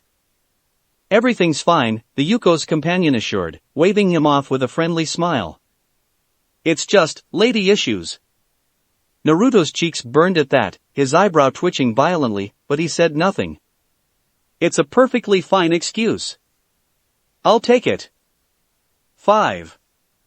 Oh, right. Peter blushed at the implication. I'll leave her be, then. Much appreciated, Naruto grumbled. Ya no. Luckrut began, but then, Ninja whacked him upside the head with her staff. You saw what she's capable of, the mage reminded him. Don't piss her off. 6. Just trying to help, the ranger grumbled with a childish pout. Speaking of help, Dine chimed in, I could whip something up for you if it's particularly bad. I'm fine, the Yuko grunted. Just grumpy. Thanks for the offer. Kushina, Ninja said, causing Naruto to perk up. Drop the transformation and let me suck your dick. Wait, what? Naruto looked at her, utterly shocked. I said we can rest if you need it, the mage repeated, now looking very concerned. You were spacing out there for a sec. I am fine, he assured. Sorry, just tired. I'm also craving some of that grilled meat, can't wait to get back to E-Rantel. It wasn't entirely untrue, that stuff was pretty good, actually. He legitimately could use some, right about now. Lupus Regina then noticed something off in the distance. Narrowing her eyes, she leaned closer to whisper so that only Naruto could hear her, Lord, there's smoke. Something big's burning. Luckrut yelled out before the redhead could finish, pointing at a growing stack of gray in the distance. Without exchanging any more words, the swords all ran up to the top of the hill they were trekking and stopped to stare. That looks like it's coming from the city. Ninja observed after a moment of silence. What are we waiting for then? Peter shouted over the wind, already running down the road. We need to hurry back. Lupus Regina gave her lord a quick glance and Naruto nodded. Then, the two of them followed the adventurers back to E-Rantel. The city in question was in chaos. The wall surrounding their communal graveyard had been breached and a mighty horde of undead laid siege upon the city proper. A necrosome giant, a colossal golem made out of 1,000 corpses stitched together, led the charge, flanked by 2 skeletal dragons. Hundreds, no, thousands of undead creatures followed in their wake, countless zombies and skeletons, alongside many rarer, more powerful necromantic horrors, flooded the city. The second wall crumbled before their combined assault, torn down like paper, and those who were slain by the horde either fed or joined it, consumed by the ravenous masses or turned. And yet, the people of E-Rantel did not falter. Any and all able-bodied men and women in the city, adventurers and otherwise, were called upon to help. That said, when the swords of darkness and the copper plates they'd taken under their collective wing were spotted, the 6 of them received a gracious welcome. The city could, after all, use all the help it can get. Naruto immediately recognized the man whom they were brought to as Pluton Ainz Ooal, guildmaster of E-Rantel's Adventurers Guild, a man who was well past his prime, but clearly still had some fight left in him if the large, muscular frame was anything to go by. He was in his early 40s, with well-kept, gray hair and a handlebar mustache. Now donning full-plate armor in light of the situation, his visor pushed up as he briefed the new arrivals on their current situation, he addressed them with a grateful smile. "We managed to contain them in the northeastern marketplace," Pluton explained. "It goes without saying that you will be paid handsomely for any aid you can provide in this fiasco." Naruto frowned. Skeletal dragons were some wicked sons of bitches who shared his high-tier magic nullification despite their level, which nullified the majority of spells under 7th tier cast upon them. Of course, there were fringe exceptions, but very few. Grease was potentially among them, in fact so long as he didn't try to coat them with the liquid. Were a creature with this ability to charge at him, though, casting grease on the ground before them would still make the poor sap fall on its ass and susceptible to being set ablaze, but even that would only do so much and would be useless against airborne creatures like those dragons. That all said, for a 3rd tier caster to control, let alone create something with this ability, should have been impossible. Hell, even a 5th or 6th tier caster shouldn't be capable of this. Either the level cap of this world was higher than he thought, or there was something else going on. Another player, maybe? A relatively low-level one? One who was at level cap and holding back to test the limits of this world? Well, if it was a player, Naruto hoped it was the former. That would be far less of a pain in the ass to deal with. "It turns out that Kushin is a 3rd tier caster of all things," Peter said, immediately getting the guildmaster's attention. "She has a thing for fire magic, too, and with Regina being a cleric, I'd imagine that they'd be the most useful out of everyone here." Way to put us in the spotlight, Naruto thought, his attention drawn to their conversation. Then again, this could be their ticket to a quick promotion. More prestige would leave them in a better position to figure out who's who in this world. "I also have some knowledge of the occult," Naruto chimed in. "Fought with a necromancer on occasion before he up and vanished on me. I'll see if I can put that knowledge to good use." That wasn't technically untrue. In the waning days of Yggdrasil, he and Momonga tended to fight alongside one another to defend Nazarick. So, yes, he did indeed fight with a necromancer until he, and the world, disappeared. Ahem. Good to know, Pluton replied with an appreciative nod. That being said, Naruto added, his tone grim. Skeletal dragons should be impossible for any human to control. Given the apparent limits of humans in this world, at least. We might be dealing with something much bigger than we can handle and should take steps to evacuate the city if that's the case. As I have been told, the guildmaster commented. We've already made arrangements to evacuate the city if it comes to that. Any suggestions?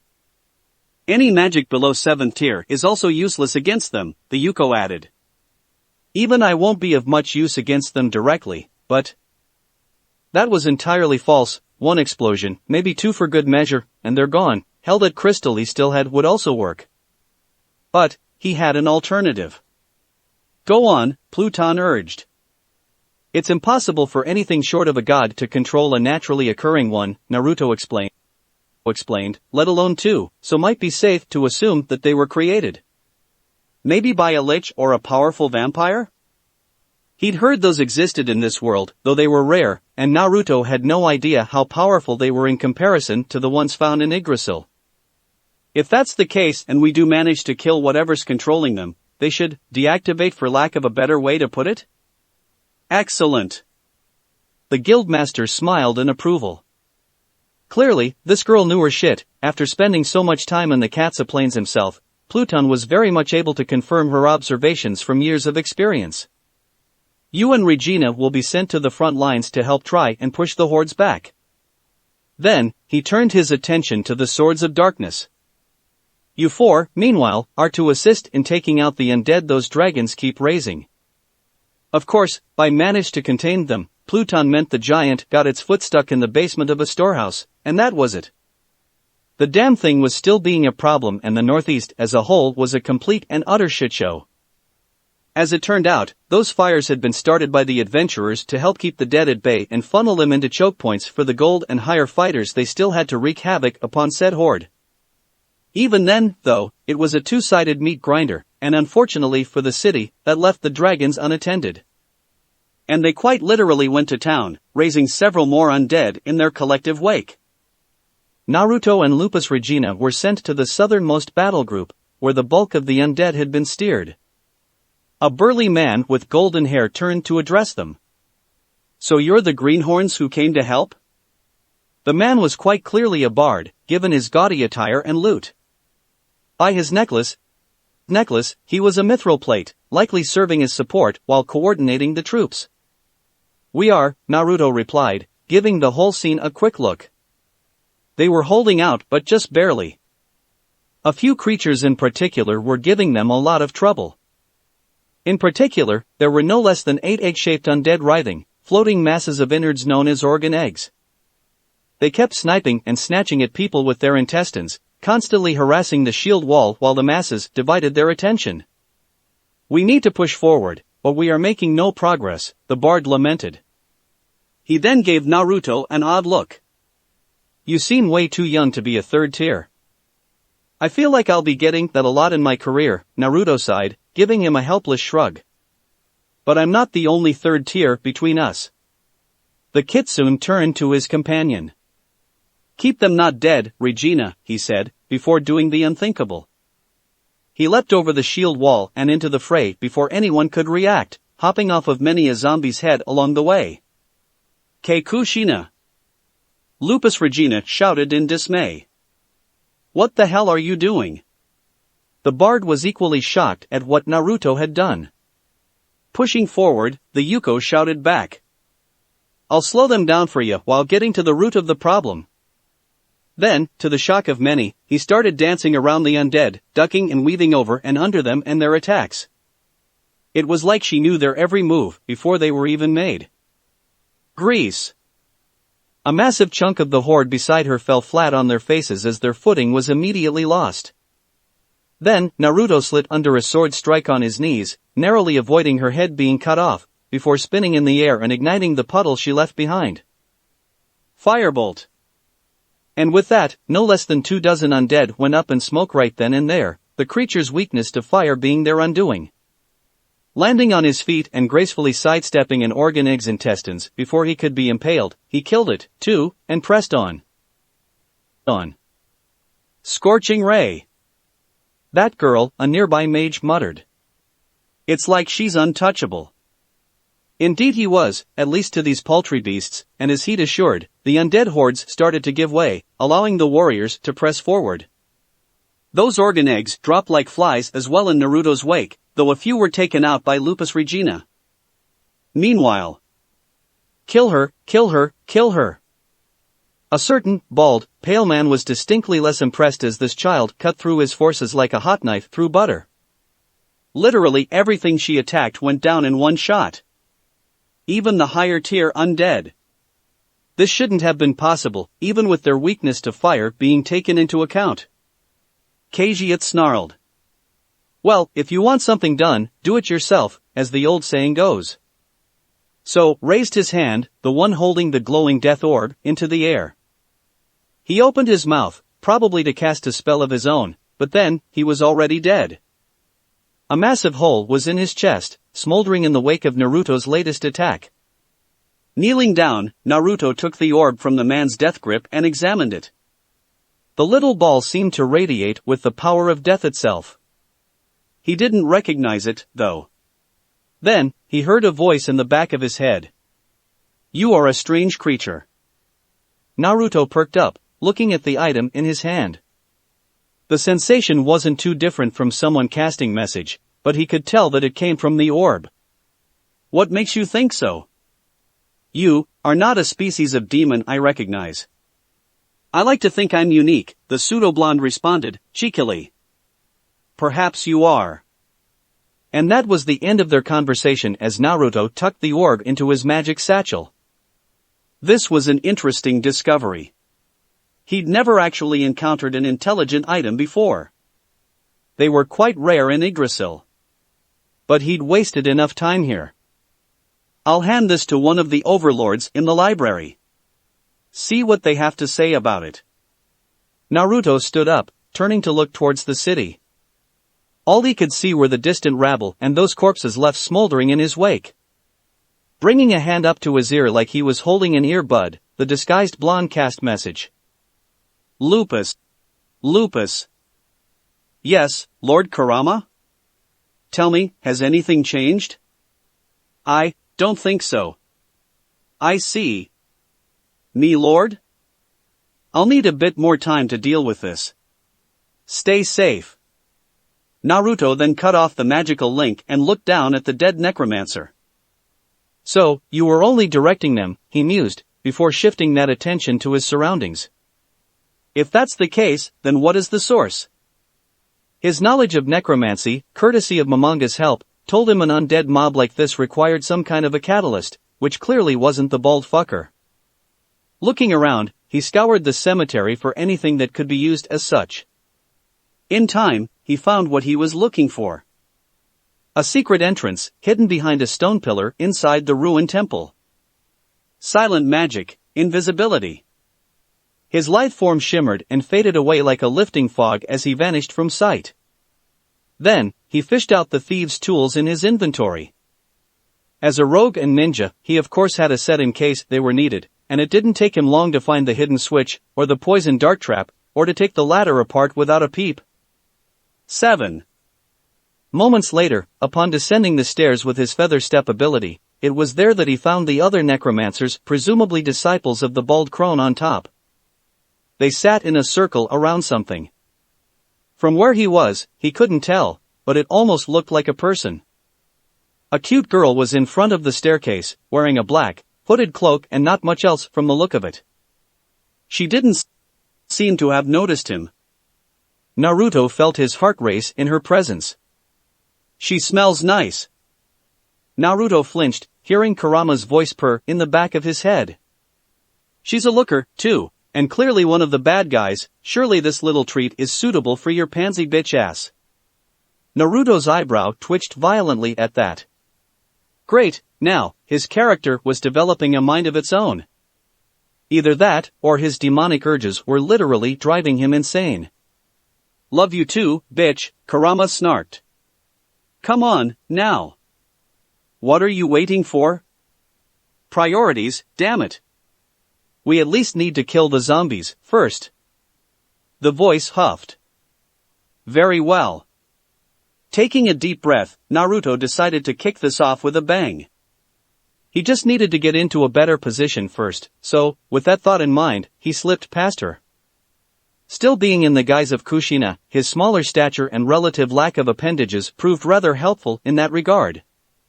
What wasn't helpful in the fucking slightest, however, was the temptation to just drop the transformation and mount blonde right then and there. And of course, it only got worse as he got closer, to the point that he had to physically stop himself as he reached out to grab her by the hair. But, he managed. Clementine frowned, looking around as she felt a chill up her spine, as if something dangerous was in the room. But, she couldn't sense anything. Maybe that was just her imagination? Her instincts told the blonde otherwise, but at the same time, she'd heard no one entering the hidden passageway and that door was pretty loud. Slinking on up towards the men, Naruto eyeballed them for a sec. With a quick glance he was able to discern that they were maintaining the spell. So, with that in mind, he cast a spell of his own. Katan, Gokakyu no Jutsu.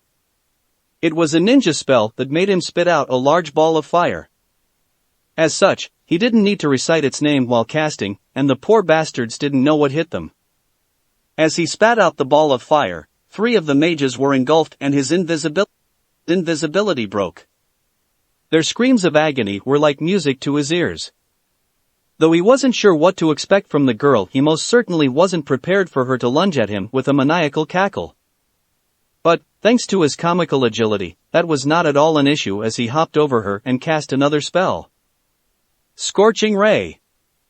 Yet another mage hit the floor, a red beam having burned a hole through his head. But, as he prepared to attack the others, Clementine was right on his ass, 2 daggers drawn and poised to strike at the nape of his neck. He evaded her lunge well enough, before taking a deep breath and killing 2 more of the necromancers in one shot, their screaming, writhing bodies enveloped by the ball of fire he spat, courtesy of another Gokakyu no Jutsu. Truth be told, he could and probably should have enveloped the crazy bitch with that one, but for some reason he didn't. It would have been such a waste. Naruto shook his head, dislodging the dark thought as he focused on the mages. He'd deal with her when he was done with them. With that thought in mind, he danced around another lunge and gave her a firm whack upside the head. Clementine literally didn't know what hit her and had no idea what just happened, just that the world started spinning before her eyes as she dropped her daggers and hunched over, swaying drunkenly in place. This was courtesy of a rogue ability called Sap, a non-lethal striking ability that instantly stuns its target in exchange for doing 0 damage. Only one target can be affected by this ability at a time and it only lasted 1 minute, but that was all Naruto needed at the moment, so long as he didn't accidentally whack her, of course. Like with most crowd control abilities, it would end the instant she took any damage. 8.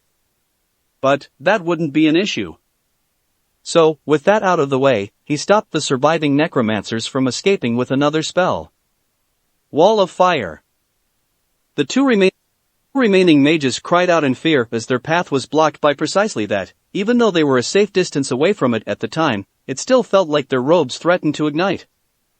The lifeblood drained from their faces, as the other exits were cut off as well, by a 4th-tier spell, no less. Grease. And that was the last thing they heard as Naruto didn't give them enough time to contemplate how badly they were fucked. Enjoying the screams of agony far more than he should have, Naruto snapped his fingers when they died and absently noted that the smoke drifted out of the room. Incidentally, his robes of hellfire also made him immune to smoke inhalation, even if ventilation was an issue, so he wasn't bothered either way. That all said and done, his gaze fell upon the still staggered blonde and his whole body started to tremble. And from there, everything was a blur to him. Naruto had no idea when he dropped the transformation and shifted back into his divine class gear. He had no idea when he got so close. But when he did, when he grabbed the blonde by her throat and pinned her down beneath him, her wrists bound by 1 tail each, he lost control of himself. Before he knew it, she was utterly nude beneath him, save for her footwear, writhing and screaming obscenities at her assailant as she struggled against his iron grip. Her bikini armor, seemingly made from the plates of hapless adventurers, was cast aside and his manhood was out, poised to penetrate her folds. Then, he ripped a terrifyingly delicious scream from the blonde, sinking deep within her, his dark side delighted to finally have an outlet for those urges that have plagued them for so long. He shuddered, the smell of blood and tears delighting him just as much as the warmth and tightness, just as much as the outraged, venomous ravings.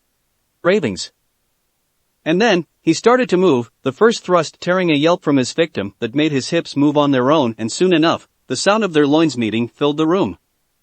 Clementine thrashed and raged, her vision blurring, eyes burning, as she tried in vain to escape. She had no idea where that girl ran off to, where she or this fucker came from, but she didn't care. All that mattered to her was her newfound, sole purpose, to pry herself from his grasp and castrate this fucker before feeding him his own dick. But try as she might, that never came to pass. No matter how hard she struggled, no matter how hard she tried, she simply couldn't escape. And to make matters worse, this sicko seemed to get off on watching her squirm. Then, she stiffened, feeling something warm flooding her loins as the demi-human raping her let loose a pleasured groan. Clementine sobbed, her struggles wavering before they finally ceased as the thought of being forced to bear this bastard's offspring flashed through her mind. Unbeknownst to her, she had no such thing to worry about as Naruto kept going from there, draining the week's worth of dark, degenerate urges from his balls and into his victim. Much later. Now back in his female guise with his self-control restored, Naruto scratched his cheek nervously, unable to look at what he had done to the blonde. By the time he came to his senses, she was gone, blood pooling beneath the woman, large bruises covering her skin, particularly in the chest and thighs. Thick, white fluid mixed in with the blood seeped from her loins. He didn't want to think about it. To make matters worse, her eyes were rolled back, tongue lolled out, that pretty face now frozen in a classic ahigo. He really didn't want to think about it. One thing was for certain, though, she was dead, and he was very satisfied. A part of him cried out in horror. Another, much bigger part of him, however, found the release to be quite soothing, as if a massive burden had been lifted from him. Naruto shuddered. Pushing those thoughts aside after a long, awkward silence, he cast another message to check on his companion. Lupus. Lord Kurama. You're back. The elation in her response was unexpected to say the least. Naruto frowned, clearly, he'd blacked out for longer than he thought. Back? I couldn't get in contact with you for almost 3 hours. His eyes strayed towards the girl's still cooling corpse. 3 hours you say? He shook his head, casting his troubled thoughts aside. Never mind that, what's the situation outside? I don't know what you've been up to, but it weakened the horde quite a bit, she replied. The dragons are still being a problem, but most of the more powerful undead have been taken care of. The giant is being dealt with as we speak. Naruto frowned. So killing those necromancers didn't stop it? He looked at the boy, eyeballing the crown upon his head. What if? After studying the arcane runes around his feet and recalling the necromancer's positions when he arrived, Naruto realized what the issue was. After Momonga was forced to start working that second job, he helped Naruto do a slight respec so that the man behind the fox could start maintaining the Great Tomb on his own. So as not to compromise his build, just in case, Naruto only had 5 levels in Necromancer which he had access to thanks to his levels in Demonic Sorcerer, but that was more than enough for him, or rather Kurama, apparently, to discern what the issue was. He couldn't help but wonder, though, did this mean his character knew more about the art than he did in real life? Or rather his previous one? Questions for later. Found the problem, he replied. Just hold out a little longer. Got it. It was this boy, he was the keystone, as it were. He couldn't quite tell how. But an examination of that crown should provide the answer. All appraisal magic item. Then, once the spell had run its course, there was a brief pause as the redhead frowned in contemplation. The Crown of Wisdom. Naruto hummed thoughtfully. He'd never seen this item before, or even heard of it. The abilities were incredibly foreign to him, too. Many of them didn't exist in Yggdrasil, at least to his knowledge. Was it a creation of the New World? Was it simply an item he and his guildmates had never found in the vast worlds of Yggdrasil? Only around 30% or so of the whole game had been mapped, last he'd heard, and that was only a few months before the servers shut down, so anything was possible. Regardless, it was clear to him that this item was the last thing maintaining those necromancers' ritual, and there was no way to remove it without destroying the wearer's mind unless he were to destroy the item itself. But the only way he could do that was with the spell Greater Break item, which he didn't know, or a similar effect, which he didn't have, for the most part. He had a ring that could do the job, but it only had 3 uses and, well, he needed to be extremely careful about how he spent those charges. Naruto frowned, looked thoughtfully at his left pointer finger for a brief moment and muttered a short prayer. Sorry, kid, but you're not worth one of my get-out-of-jail-free cards. The least he could do, though, was to make this as quick and painless as possible. Kaze no Tsume. 9. The spell in question was a wind-based attack, emanating from his claws, like Kokaki no Jutsu. It was one of the spells granted to him by his ninja class levels. Naruto extended 2 fingers and with a swipe of his hand, the boy's head was separated in an instant. The crown was then plucked from his brow as the head rolled off and bounced away. Pocketing the item for examination and experimentation, Naruto then eyeballed the carcass of that girl and realized that it would raise some awkward questions. So to be safe, he cast another spell. Destroy evidence. To his pleasant surprise, the girl's corpse then started to evaporate along with the blood and semen until not a single trace was left. The woman's now immaculate and seemingly repaired outfit were all that remained when the spell was done. That was interesting. Truth be told, he'd done that as more of an experiment than anything to see if he could remove the blood and semen. In Yggdrasil, bodies always vanished upon death, so there was no way to deal with them in game due to a lack of necessity. However, players could still wreak havoc upon the environment. That said, the spell Destroy Evidence would remove that damage and was a favorite among spellcasters who wanted to be a bit more discreet. It only worked on the damage they had caused, though, and could only affect a small area, so particularly massive craters would still remain, for example. 10. Then, with all that said and done, he pocketed her gear for examination and was about to cast one last message, but Lupus Regina beat him to it.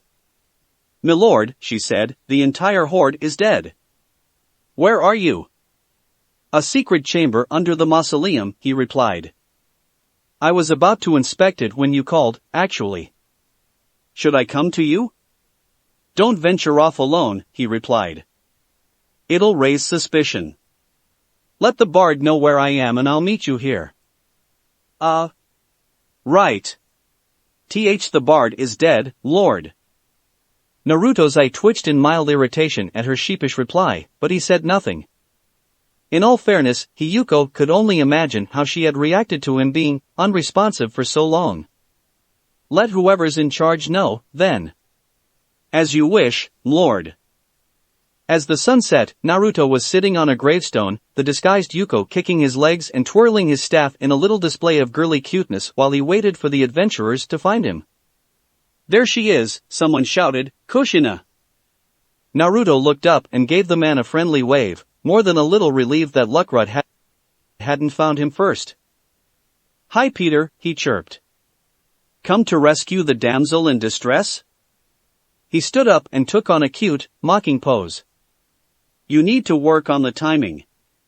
He giggled impishly. "You need to stop making us look bad," he replied jokingly. "I'm starting to feel inadequate." Naruto strutted up to him and patted him on the cheek playfully. There, he cooed. "So, where's Regina?" "Hello." Peter yelped as the redhead in question seemingly popped up behind him out of nowhere. "Wow." He sputtered, "Where'd you come from?" The werewolf's only response was a mischievous giggle. "She likes doing that from time to time," Naruto told him. "You'll get used to it eventually." Right." He looked around, feeling cornered and looking for a change in topic. "So, is that the guy?" He nodded at the bald necromancer's corpse. "He was directing them," Naruto clarified. "Apparently their leader?" The rest were in a secret chamber under the mausoleum. He hitched a thumb to the building in question. "I left the door open for ya." They were apparently using a local boy as part of their ritual. He did a wonderful job of feigning regret and continued with a sigh. Unfortunately, killing him was the only way to stop it. "And you did this all alone?" Naruto shrugged, throwing his female form's hair over his shoulders. "I never said I was weak. Just a newbie is all." Still, that was incredibly dangerous. "I'm a tough girl." Naruto protested, puffing out his cheeks in an adorable pout. "I can take care of myself. Besides, I couldn't just wait for someone to catch up, because that would mean more lives lost." Peter stared at her for a moment before smiling tiredly. "Just promise you won't do something so reckless again." Naruto blushed, caught off guard by the legitimate concern. "Right. I promise to try my best." "Thank you." The third wheel Third wheel in the conversation then chose that moment to throw her arms around Naruto. "Ah, you two would make an adorable couple," she teased. Naruto elbowed her in the stomach, giving her a glare while Peter rubbed the back of his head, blushing. Naruto turned his glare on him when he noticed. "Not happening," the Yuko insisted, cheeks now even redder. "Not my type." Peter held his hands up placatingly. "I've got a girl," he told them. Lupus Regina perked up. "Oh?" Then, she smiled mischievously. "She doesn't need to know." "Our Regina!" Naruto cried out, doing his best to aghast. To his dismay, however, he was completely apathetic to the notion of stealing someone's partner, mostly because Peter was indeed not his type. Naruto wasn't into guys. Were the partner being stolen a hot, young maiden, however? The werewolf roared in laughter at that.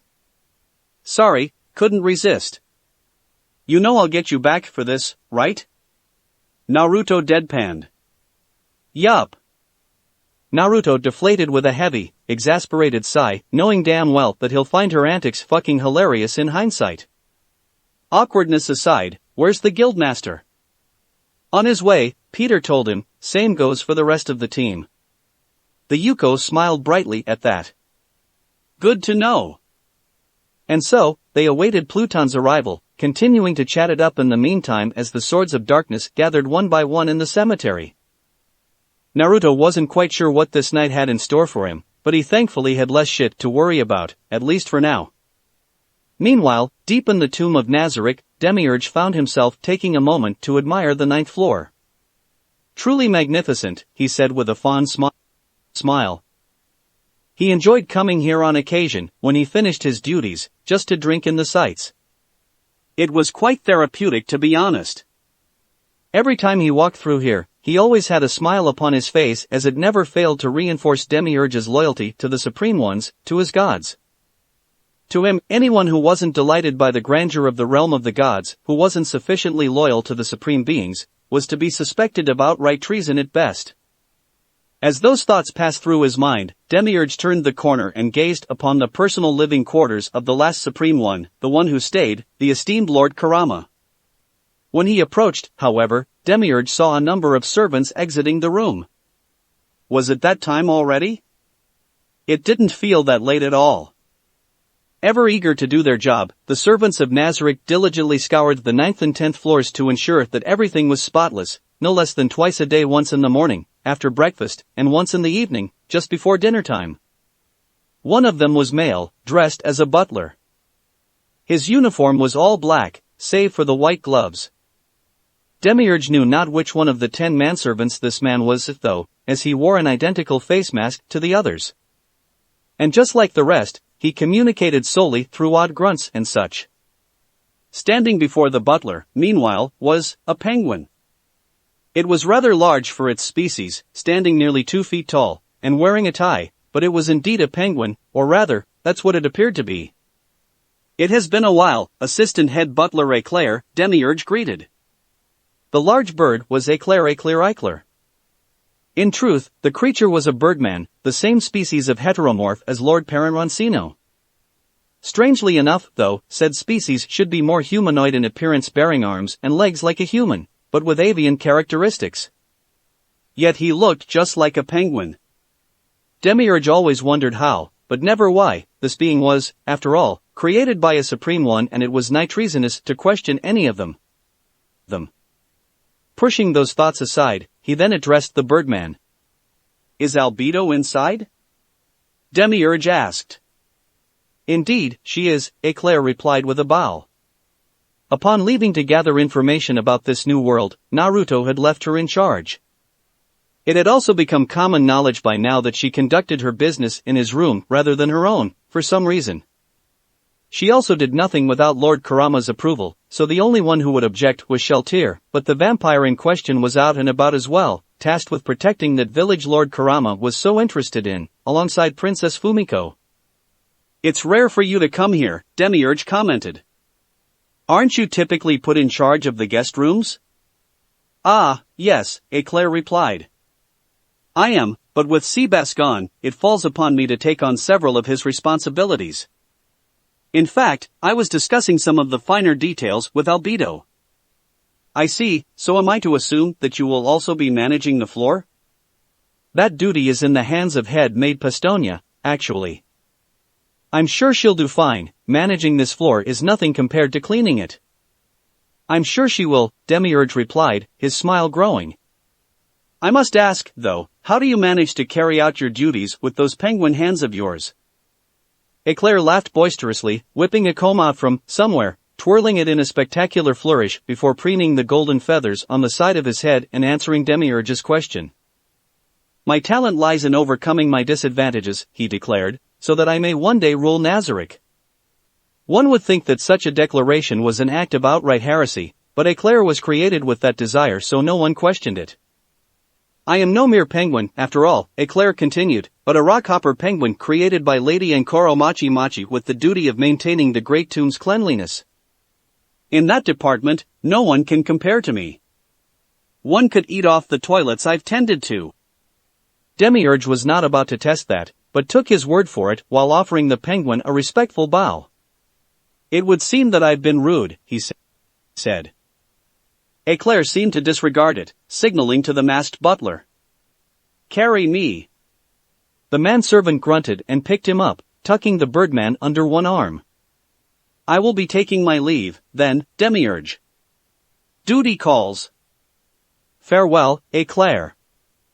Finding some humor in the assistant head butler being carried off like a child's plaything, Demiurge waited for the maids to take their leave as well before heading to the door and knocking. Pardon the intrusion, he said. This is Demiurge. Then, he entered Lord Karama's quarters. As was the case for all of the supreme beings, the chamber was more of a royal suite, featuring a living room, large bathroom, a dedicated kitchen, guest rooms, and even a bar. Several additions and other details also existed, depending on the individual supreme one's preferences. Lord Mamanga, for example, was known to have a grand piano in his living room. Demiurge's own creator, Lord Ulbert Alan Odal, had a far more occult feel to his decor, featuring demonic statues, depictions of naked women performing blood rituals or their duties as concubines for the Dark Lord, and what appeared to be an altar for human sacrifice. Lord Perrin Roncino's quarters, meanwhile, were rather infamous for having a full-on sex dungeon with all the trimmings in the basement and several dakimakura in his bedchamber, the case of each pillow bearing the appearance of one waifu or another. No one in Nazarick quite knew what the word meant for sure, but it was clearly a term of endearment. That said, he was known to have a fascination with young girls, and given the compromising positions each pillow showed its designated girl in on one side, most assumed that waifu was another word for sex slave or concubine, possibly both. As for Lord Karama, his quarters had a large sofa and 4 bookshelves in a neat row, all filled to capacity with said being's favorite reading material. Sandwiched between them, however, was a glass case with various odds, ends, and knickknacks, the majority of which being miniature statuettes of small, human-looking girls and various women. Some of them appeared to be in battle, some just posing cutely, many were scantily clad or even nude, while others were more conservatively dressed.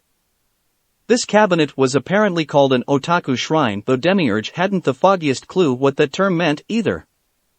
He had a few dakimakura of his own as well, 7 in total.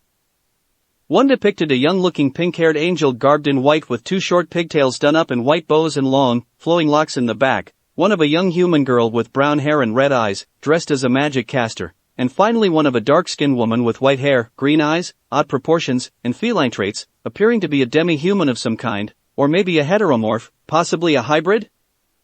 Demiurge was uncertain, as he'd never asked, nor had anyone else to his knowledge. Lord Karama's favorite, however, seemed to be a pink-eyed Kijo with black hair and what looked like a bamboo muzzle. Of course, Demiurge didn't know for certain, but that definitely appeared to be the case, based on the fact that he had 2 dakimakura depicting her, one showing her in a younger form and one showing the same girl after having matured. Combined, these 2 forms also accounted for the most statuettes of a single character in Lord Karama's collection, with the red-eyed magic caster being quite firmly in second place. That aside, the dakimakura depicting the magic caster was lying on the sofa, while the other 2 flanked the bookshelves in a decorative fashion, and the remaining 4 could be found throughout Lord Kurama's living quarters. 11. Then, the demonic man perked up, hearing a rather lewd, feminine giggle coming from the main bedchamber. So that's where she is, Demiurge muttered to himself, adjusting his glasses. He was in for a surprise upon entering and finally locating Albedo in Naruto's bed. The succubus in question lay beneath the covers, squirming about and giggling lewdly. To this day, despite how much time had passed, the succubus was still reeling from the reward Lord Kurama gave her for tolerating those creatures for so long. Of course, he was still far too shy at the time to go all the way with her, the poor dear, but when he pulled her into his arms and stole her first kiss, Albedo squealed and giggled like a love-struck preteen at the memory. Demiurge frowned thoughtfully, pondering what she was doing.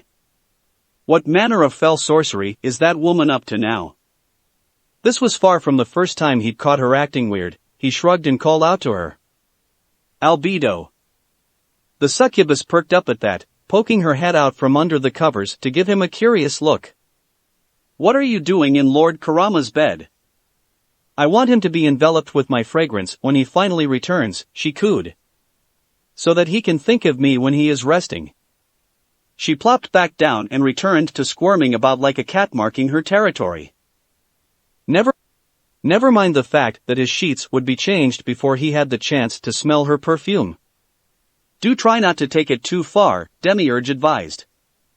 I have no idea why you mean by too far, but I understand, Albedo replied. Right, Lord Kurama? Demiurge could only stare upon realizing what she was talking to. Is that a dakimakura? Where did you even get that? Indeed, it was. The body pillow depicted Kurama completely topless and presumably nude. The bespectacled demon couldn't see from his vantage point, nor did he frankly want to know. I made it myself, of course. Albedo cooed, drawing a look of surprise. It was wonderful practice for when I started making clothing the children will have one day. I've already prepared enough for one boy and one girl, up to age 5, it is my duty as his future wife, after all. The giggle that followed sent a shiver up Demiurge's spine, though he knew not why. But, then, a thought came to the succubus' mind. Oh, but what if the child is a hermaphrodite or sexless? I'm sure it will be fine, the bespectacled demon told her. You seem to have everything under control, after all. I suppose, Albedo muttered, an uncertain pout upon her face. Then, she addressed him directly. So, what did you come to see me for? I am here to inform you that I shall be departing shortly, he stated. The preparations for my scouting mission have been completed. I see. Albedo frowned thoughtfully.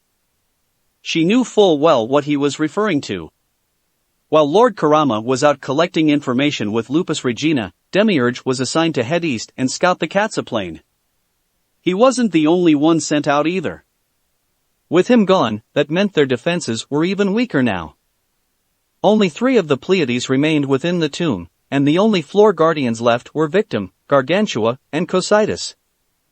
How troubling.